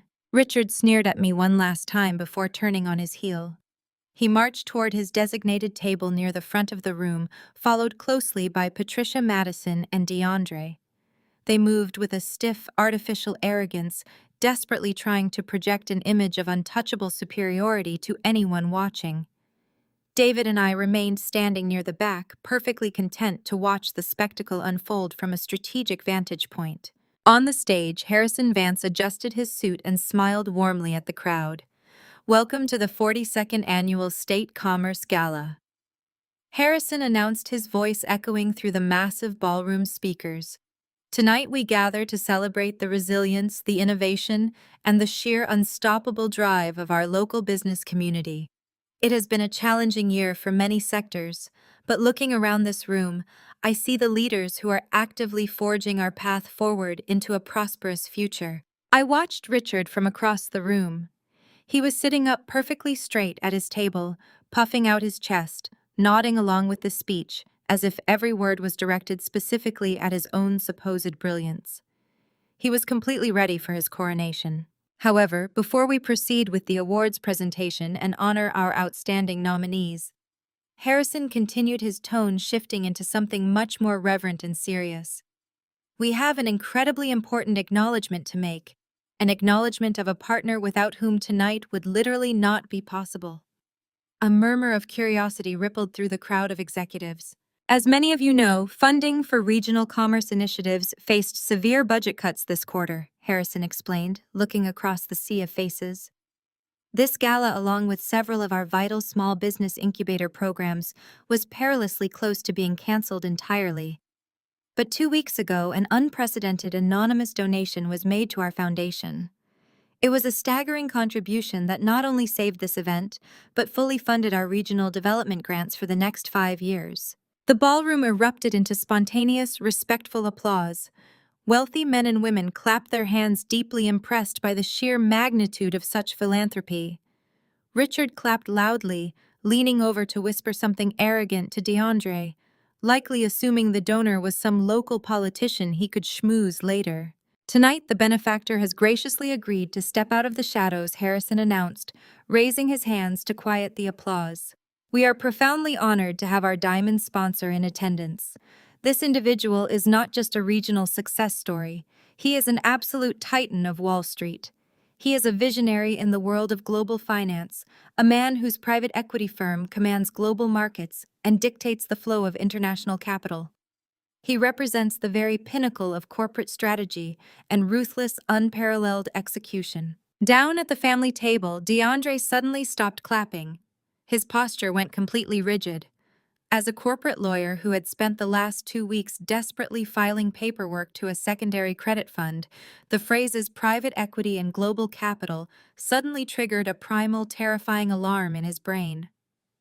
DeAndre glanced nervously around the room, a sudden sweat breaking out on his forehead. "Ladies and gentlemen," Harrison Vance projected, his voice rising to a crescendo that filled every corner of the grand ballroom. "Please direct your attention to the back of the room and join me in welcoming the founder and chief executive officer of Vanguard Apex." The name dropped over the ballroom like a thunderclap. At the front table, DeAndre physically flinched, his jaw dropping open in absolute horror. He knew that name. He knew that name intimately. Madison looked confused while Patricia clapped politely, oblivious to the terror washing over her son-in-law. Richard craned his neck eagerly, turning around in his chair to see which billionaire he needed to aggressively network with before the night was over. Every single head in the five-star ballroom turned toward the back doors, searching for the Wall Street titan who commanded such massive, terrifying power.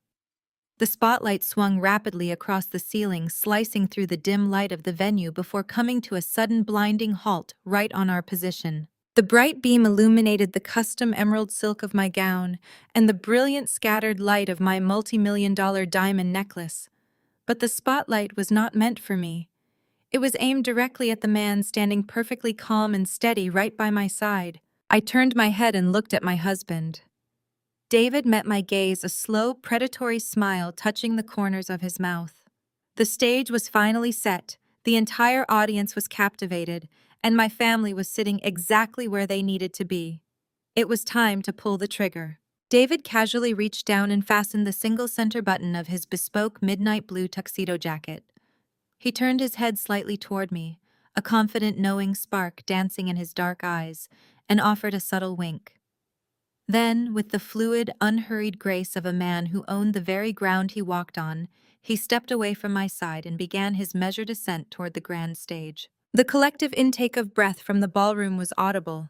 Hundreds of elite investors and corporate executives watched in stunned fascination as the mysterious billionaire benefactor finally revealed himself.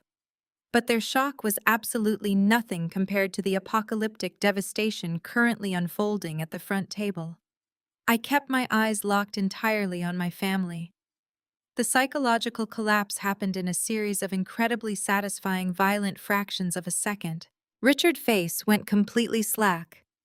The arrogant, fleshed purple anger from our confrontation just minutes ago instantly evaporated, leaving behind a sickly, terrifyingly pale gray. His eyes bulged out of their sockets as he watched the man he had ruthlessly mocked as a pathetic, penniless freelancer walk directly up the carpeted steps to the grand podium. Richard's mind simply could not process the catastrophic reality. He had told David to get a real job. He had thrown a disownment letter in his face. And now that exact same man was standing under the blinding spotlight as the undisputed king of Wall Street. Beside him, Madison experienced a total system failure. Her manicured fingers went entirely numb. The expensive crystal champagne flute slipped straight through her grasp. It hit the polished marble floor with a sharp, violent crack, shattering into hundreds of glittering shards around her designer heels. She did not even flinch at the sound. She just stared at David, her jaw hanging open, the crushing realization crashing down that the man driving the beat-up 10-year-old Honda Civic could buy her entire suburban mega mansion with his pocket change. But the most visceral reaction belonged to DeAndre. The arrogant corporate lawyer, the man who had shoved his way into my apartment and demanded my grandmother cabin, looked like he had been physically struck by a freight train.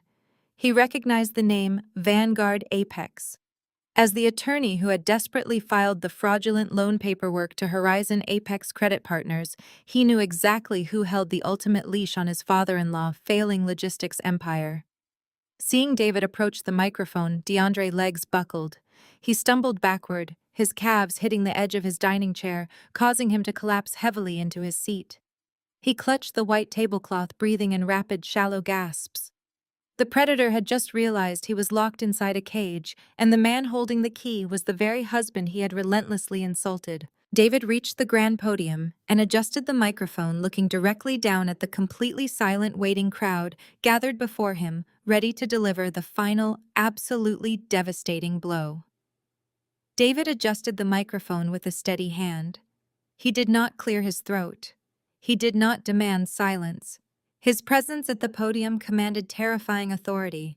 When he finally spoke, his voice was smooth, resonant, and entirely devoid of anger. He spoke with the clinical detachment of a surgeon.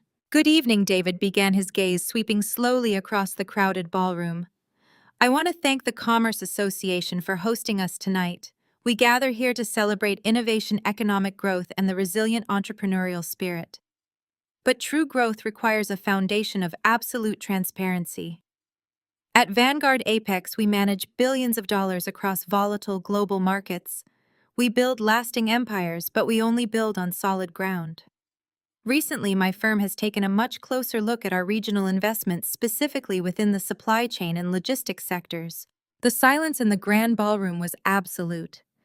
Every executive, politician, and venture capitalist hung on his every word. Down at the front table, Richard was sweating profusely. His breathing was frantic and erratic, his hands gripping the edge of the crisp white tablecloth as if it were a sinking life raft. David continued, his tone remaining casually conversational, yet carrying a distinct lethal edge. We have noticed a highly disturbing trend emerging among certain mid-tier corporations. We are seeing incredibly aggressive accounting strategies. We are seeing phantom assets being heavily leveraged to secure high-yield mezzanine debt.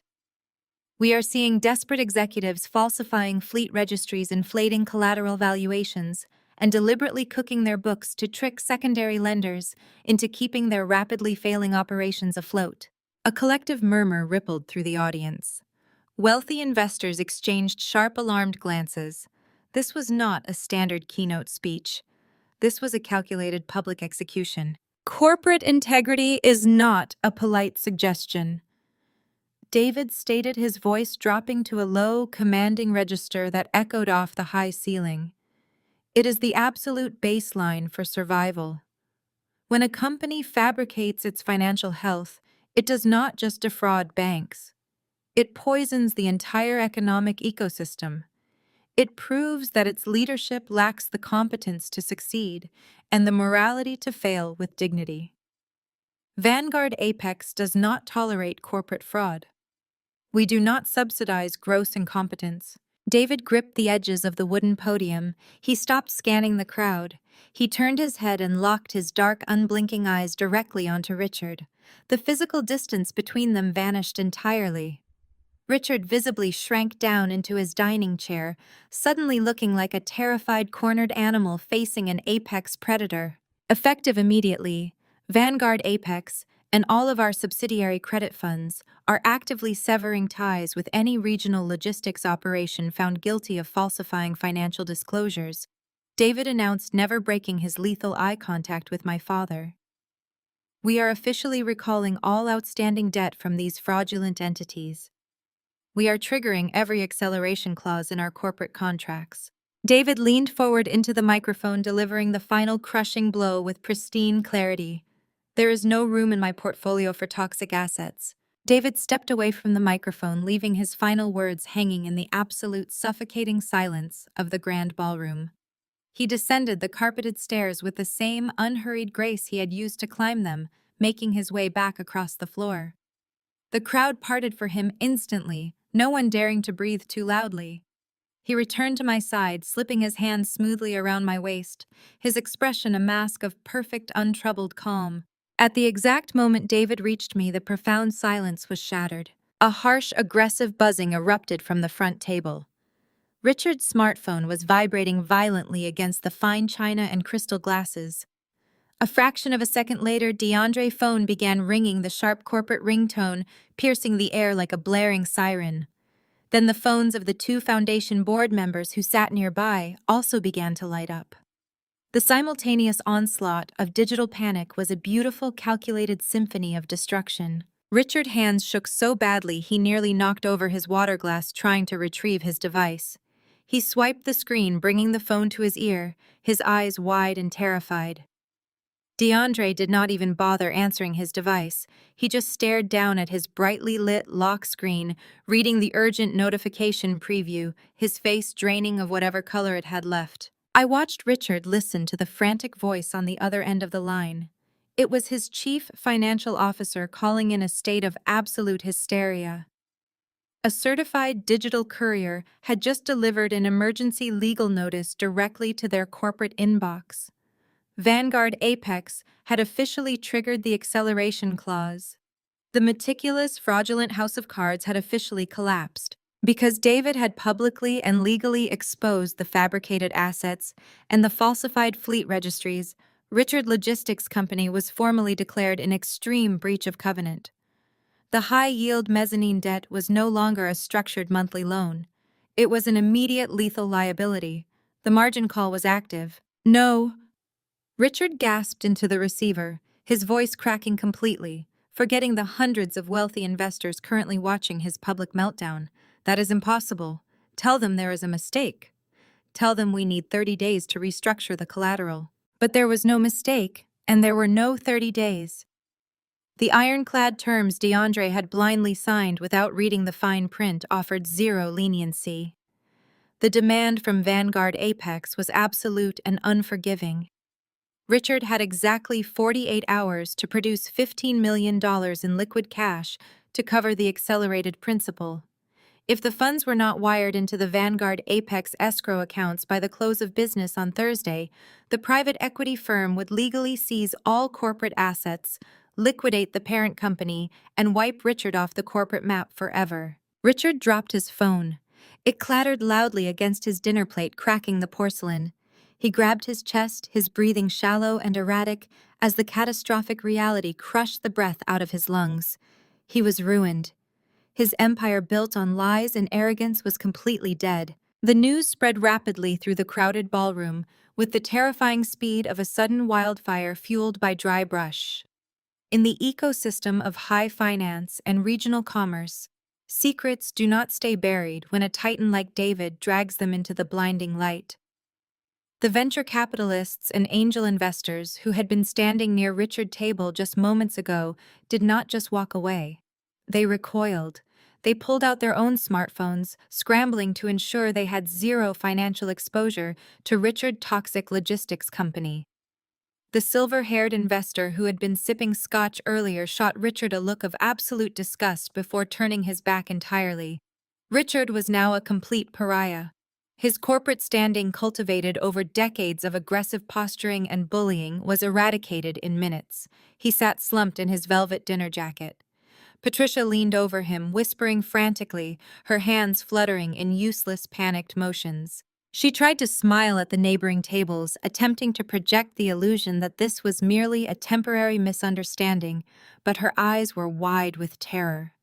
The elite society she had worshipped her entire life was actively watching her family burn to the ground, and nobody was stepping forward to help.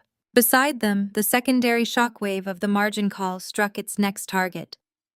DeAndre was still staring at the emergency legal notice glowing on his smartphone screen. His legal career flashed before his eyes, but the immediate crisis was personal. Madison leaned over, grabbing his arm, her sharp acrylic nails digging into his suit jacket. "What is going on?" Madison demanded, her voice shrill. "Tell me what that email says, DeAndre. Why is Dad acting like that?" DeAndre swallowed hard, his throat completely dry. His hands shook as he turned the screen toward his wife. "They called the debt," Madison DeAndre rasped. "Vanguard Apex triggered the acceleration clause on the corporate loans. Your father company is in default. He owes $15 million in 48 hours, or they seize everything." Madison blinked, struggling to process the corporate jargon. "But what does that have to do with us? Dad will figure it out." DeAndre let out a pathetic, broken sound. "He will not figure it out, Madison. The logistics company is dead. And because the company is dead, your shares in the company are completely worthless." Madison frowned, the gears slowly turning. She looked down at the notification again, and then the catastrophic realization hit her with the force of a physical blow. Her newly signed, highly publicized jumbo mortgage, the $4 million mega mansion she had just spent the entire afternoon bragging about on social media. She had used her minority equity stake in Richard's failing logistics company as the sole collateral to secure that loan. The same loan that had been processed through a subsidiary owned by Vanguard Apex. DeAndre Madison whispered, the blood draining from her face. "Our house, the mortgage." DeAndre nodded, a look of profound defeat washing over his features. The residential mortgage had the exact same acceleration clause. "I missed it. Because your collateral is tied to a fraudulent company, the bank has already flagged the mortgage for immediate recall. They are not waiting for a missed payment. The loan is entirely voided. They are foreclosing on the mansion tonight." Madison let out a sharp, sudden, breathless gasp. The grand foyer with the double sweeping staircases, the crystal chandeliers, the designer life she had constantly weaponized to make me feel small. All of it was evaporating into thin air. She was not just losing a beautiful house. She was losing her entire identity. The thousands of followers who had watched her boast about her wealth just hours ago would wake up tomorrow to find her utterly destitute. "You signed the papers!" Madison shrieked, no longer caring who heard her. "You are a corporate lawyer. How could you not read the fine print? You ruined us." DeAndre shot back, his own panic morphing into vicious, defensive anger. "You are the one who insisted on a $4 million house we could not afford. You are the one who demanded we leverage your father garbage equity so you could show off to your superficial friends online. Do not blame me for your desperate need to look rich. The pristine united front of the golden child and her successful husband completely disintegrated into a bitter, venomous screaming match right in the middle of the five-star ballroom. They were tearing each other apart, fighting over the ashes of their fake wealth. In a single, devastating stroke, Madison had gone from an arrogant, sneering socialite to a financially ruined, effectively homeless fraud.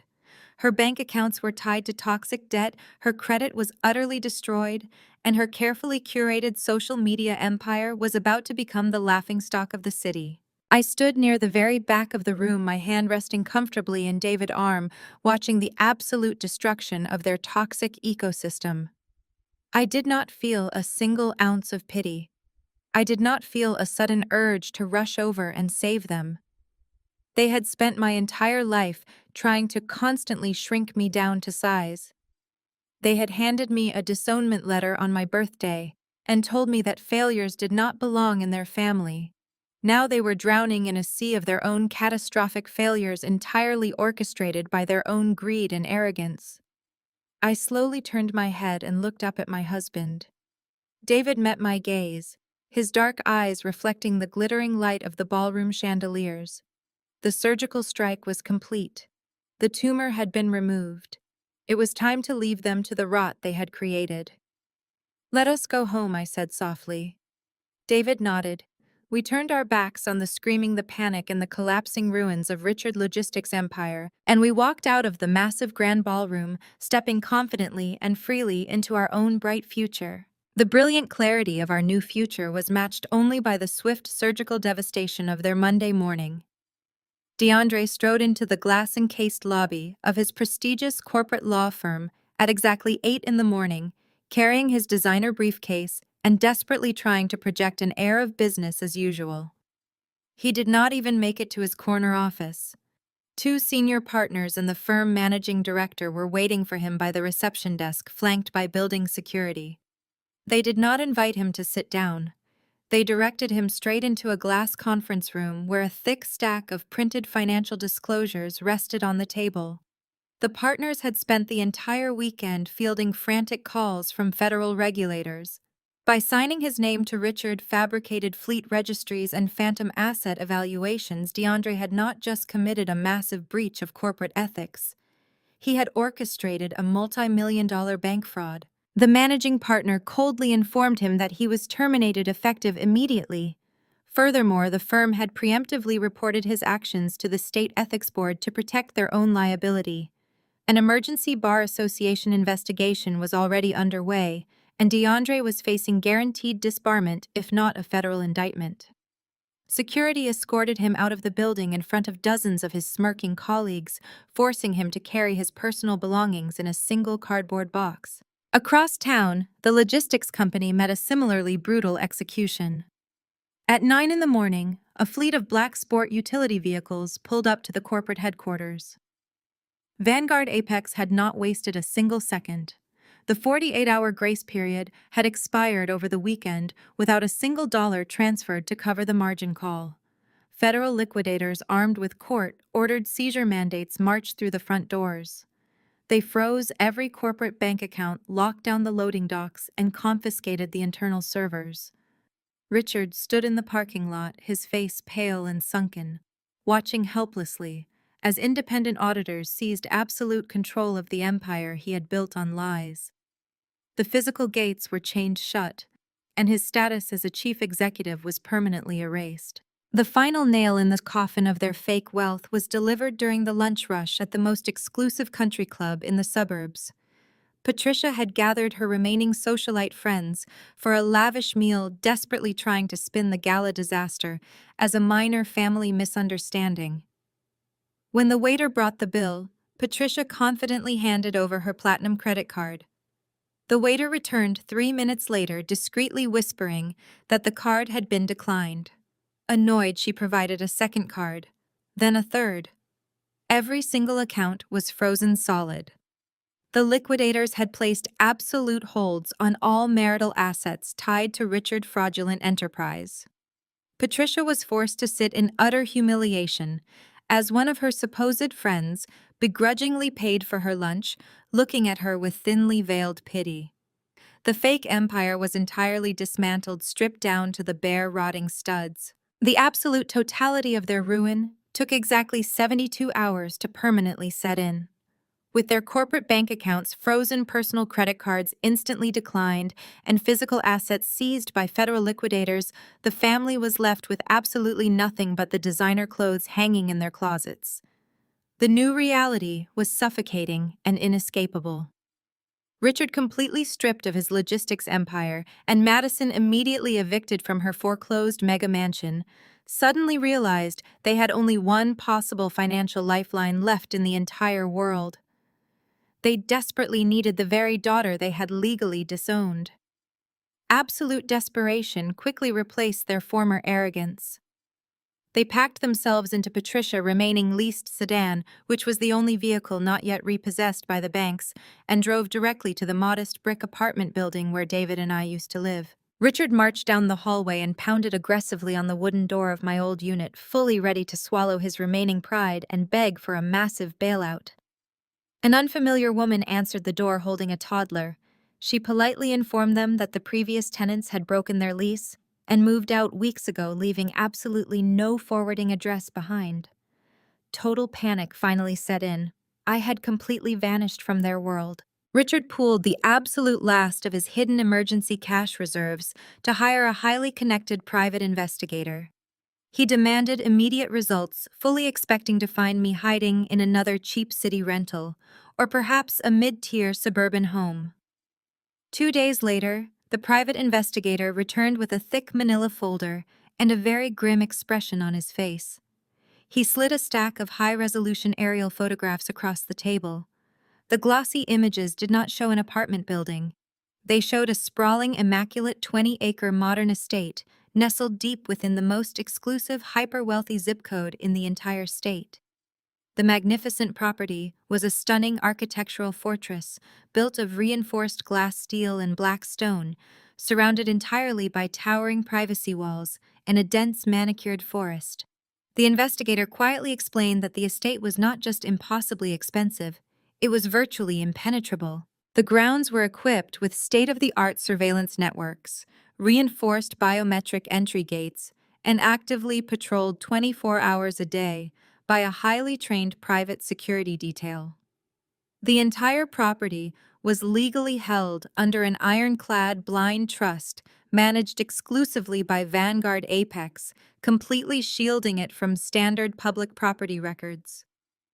Richard stared down at the crisp photographs, his hands trembling uncontrollably as he finally realized the sheer insurmountable magnitude of the wealth his discarded daughter actually possessed.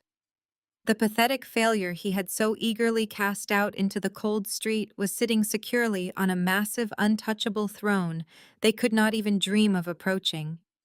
They had absolutely no choice left but to try and find a way inside our massive steel security gates to helplessly beg for their ultimate physical and financial survival in this ruthless corporate city. The very next morning, the intercom system at our main security gate buzzed with an urgent, persistent frequency. I checked the high-definition surveillance monitors mounted above the kitchen island. Standing on the other side of the towering, reinforced wrought iron gates were the pathetic remnants of my former family. The contrast to their usual arrogant demeanor was absolutely staggering. Richard, who normally commanded rooms in custom-tailored suits, looked completely shrunken and disheveled in a wrinkled jacket. Patricia's perfectly styled hair was windblown and flat, her makeup heavily smudged from obvious frantic crying. Madison stood shivering in a designer coat that the bank now technically owned, while DeAndre stared blankly at the asphalt, completely stripped of his loud corporate bravado. I did not press the button to buzz them in. I did not send my private security detail to aggressively chase them away. Instead, I poured my dark roast coffee into a ceramic mug, pulled my heavy cashmere cardigan tightly around my shoulders, and began the long, deliberate walk down our sweeping, tree-lined driveway. I took my absolute time, letting the crisp morning air clear my head, the crunch of gravel beneath my boots signaling my slow approach. As I reached the formidable iron bars, they collectively lunged forward, pressing their faces against the cold black metal like desperate prisoners begging for a pardon. I stopped a full 3 feet away from the gate, remaining entirely secure on my side of the insurmountable boundary. Patricia immediately turned on the theatrical waterworks.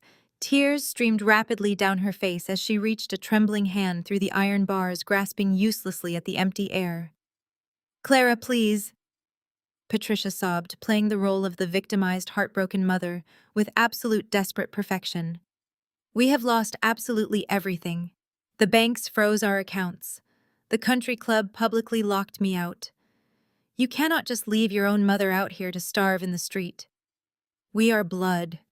We are family." Madison aggressively pushed her mother aside, her voice shrill, panicked, and entirely self-serving. "It is all his fault," Madison screamed, pointing a manicured finger directly at her disgraced husband. "DeAndre is a terrible, incompetent lawyer. He is the one who approved the toxic loans. He ruined my life and lost my $4 million mansion. You have to help me, Clara. I am your sister. I did not know what they were doing." Finally, Richard stepped forward, physically shoving DeAndre out of the way. The proud, tyrannical patriarch was completely gone. He gripped the iron bars with both hands, his knuckles white, his massive ego entirely shattered into a million irrecoverable pieces. "Clara, listen to me," Richard begged, his voice cracking with absolute pathetic desperation. "I was wrong. I was wrong about you, and I was horribly wrong about David. Please, I am on my knees begging you. Talk to him. Tell him to reverse the margin call. Tell your husband to show some mercy to his family. We will do whatever you want, just give me my company back." I stood perfectly still, letting Richard's desperate, cracking voice dissolve into the crisp morning air. I did not interrupt his pathetic begging. I did not offer a single word of comfort to my weeping mother, nor did I acknowledge my sister's frantic attempts to shift the blame onto her ruined husband. I just watched them. I observed them with the exact same clinical detached precision that I use to evaluate corporate liabilities. For 32 years, these people had been the absolute center of my universe. I had craved their validation, feared their judgment, and contorted myself into a quiet, unremarkable shadow just to survive their constant emotional warfare. Now, looking at them shivering against the cold, unyielding iron bars of my secure estate, I felt absolutely nothing. The well of my empathy was completely dry. They had drained it themselves drop by drop, decade after decade. Richard stared at me through the black metal gates, his bloodshot eyes silently begging for a financial miracle. He expected me to cave. He genuinely believed that underneath my custom designer coat and my newfound wealth, I was still the obedient, desperate daughter who would ultimately bow to his patriarchal authority. He thought the heavy bonds of shared blood would somehow override the staggering magnitude of his betrayal. He was waiting for me to pull out a phone call David and magically restore his fraudulent logistics empire. I did not reach for my phone.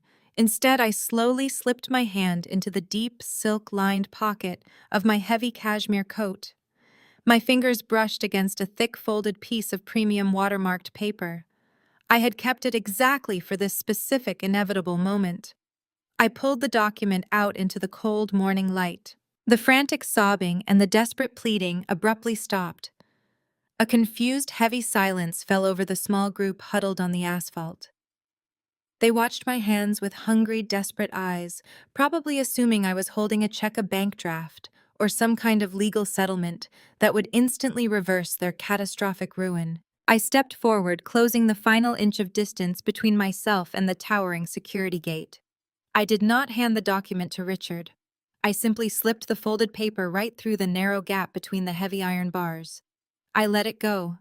The thick parchment fluttered down, landing with a soft scrape against the freezing black asphalt right at my father's expensive scuffed leather shoes. Richard hesitated for a fraction of a second before his desperation took over. He dropped heavily to his knees, scraping his tailored trousers against the rough ground, and snatched the paper with trembling fingers. He scrambled to unfold it, his eyes darting frantically across the printed text. Patricia and Madison leaned over his hunched shoulders, their breath pluming in the cold air, as they desperately tried to read the words that would supposedly save their luxurious lives. I watched the exact moment the realization hit them. I watched the frantic hope drain completely out of Richard's sunken face, replaced by a hollow, inescapable despair. It was not a check. It was not a corporate pardon. It was the formal severance and non-disclosure agreement. It was the exact same legally binding disownment letter they had aggressively ambushed me with on the night of my 32nd birthday. The ink of my signature was still crisp and black at the bottom of the page, certifying my absolute removal from their toxic lineage. "You were right," I stated coldly, my voice echoing with terrifyingly absolute finality. "Failures do not belong in this family.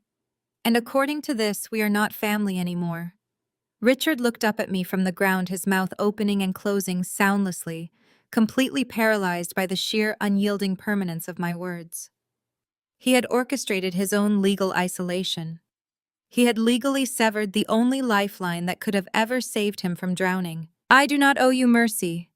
I continued, my gaze sweeping over Patricia, Madison, and DeAndre, ensuring they absorbed every single syllable. "I do not owe you a bailout, and I certainly do not owe you my future. You built your entire empire on lies, arrogance, and the relentless degradation of anyone you viewed as beneath you. Now the foundation has cracked and the house has collapsed. You are going to have to learn how to survive in the rubble." Patricia let out a loud, agonizing wail, reaching her hands through the bars again. "Clara, please," she screamed, her voice cracking with raw panic. "You cannot do this to your mother." "Watch me," I replied softly. I turned my back on them. I did not hesitate. I did not look over my shoulder. I simply pivoted on my heel and began the long, deliberate walk up the sweeping, manicured driveway. The instant I turned away, the silence shattered into a chaotic symphony of pure desperation. Patricia screamed my name. Richard pounded his fists against the immovable iron gates, the heavy metal rattling uselessly against the reinforced concrete pillars. Madison began sobbing hysterically, screaming at DeAndre while he stood there in absolute defeated silence. Their voices blended into a toxic, pathetic chorus of ruin.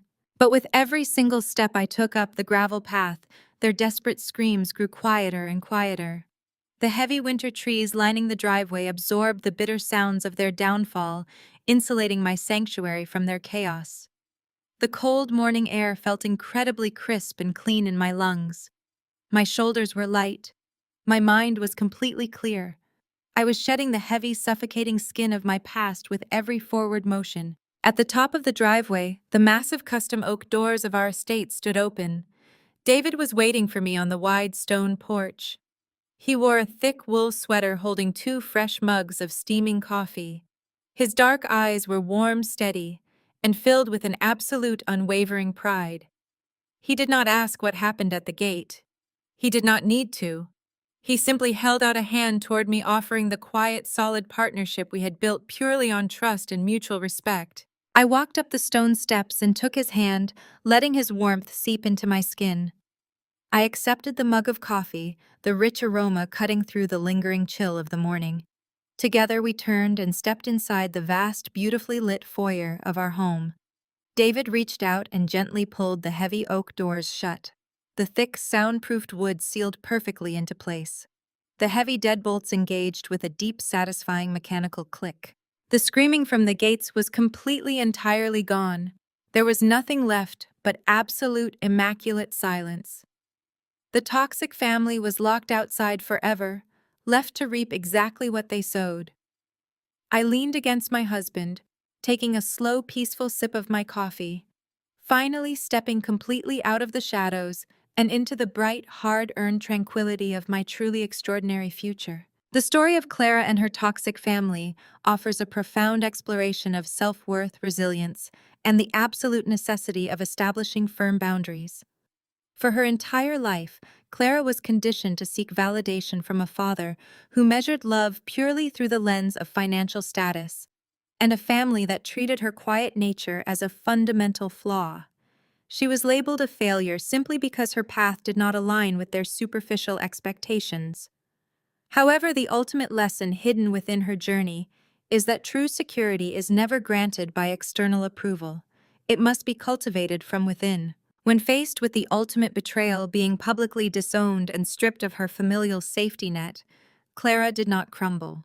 Instead, she used their rejection as a catalyst to reclaim her own narrative. The most empowering takeaway is that we are not obligated to tolerate disrespect just because it comes from people who share our bloodline.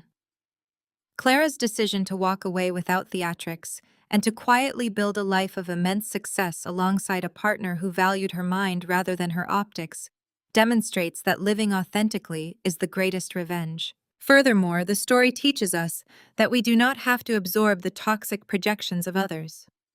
When her family's fraudulent empire inevitably collapsed under the weight of their own greed, Clara did not rescue them, proving that setting firm boundaries is an act of profound self-respect.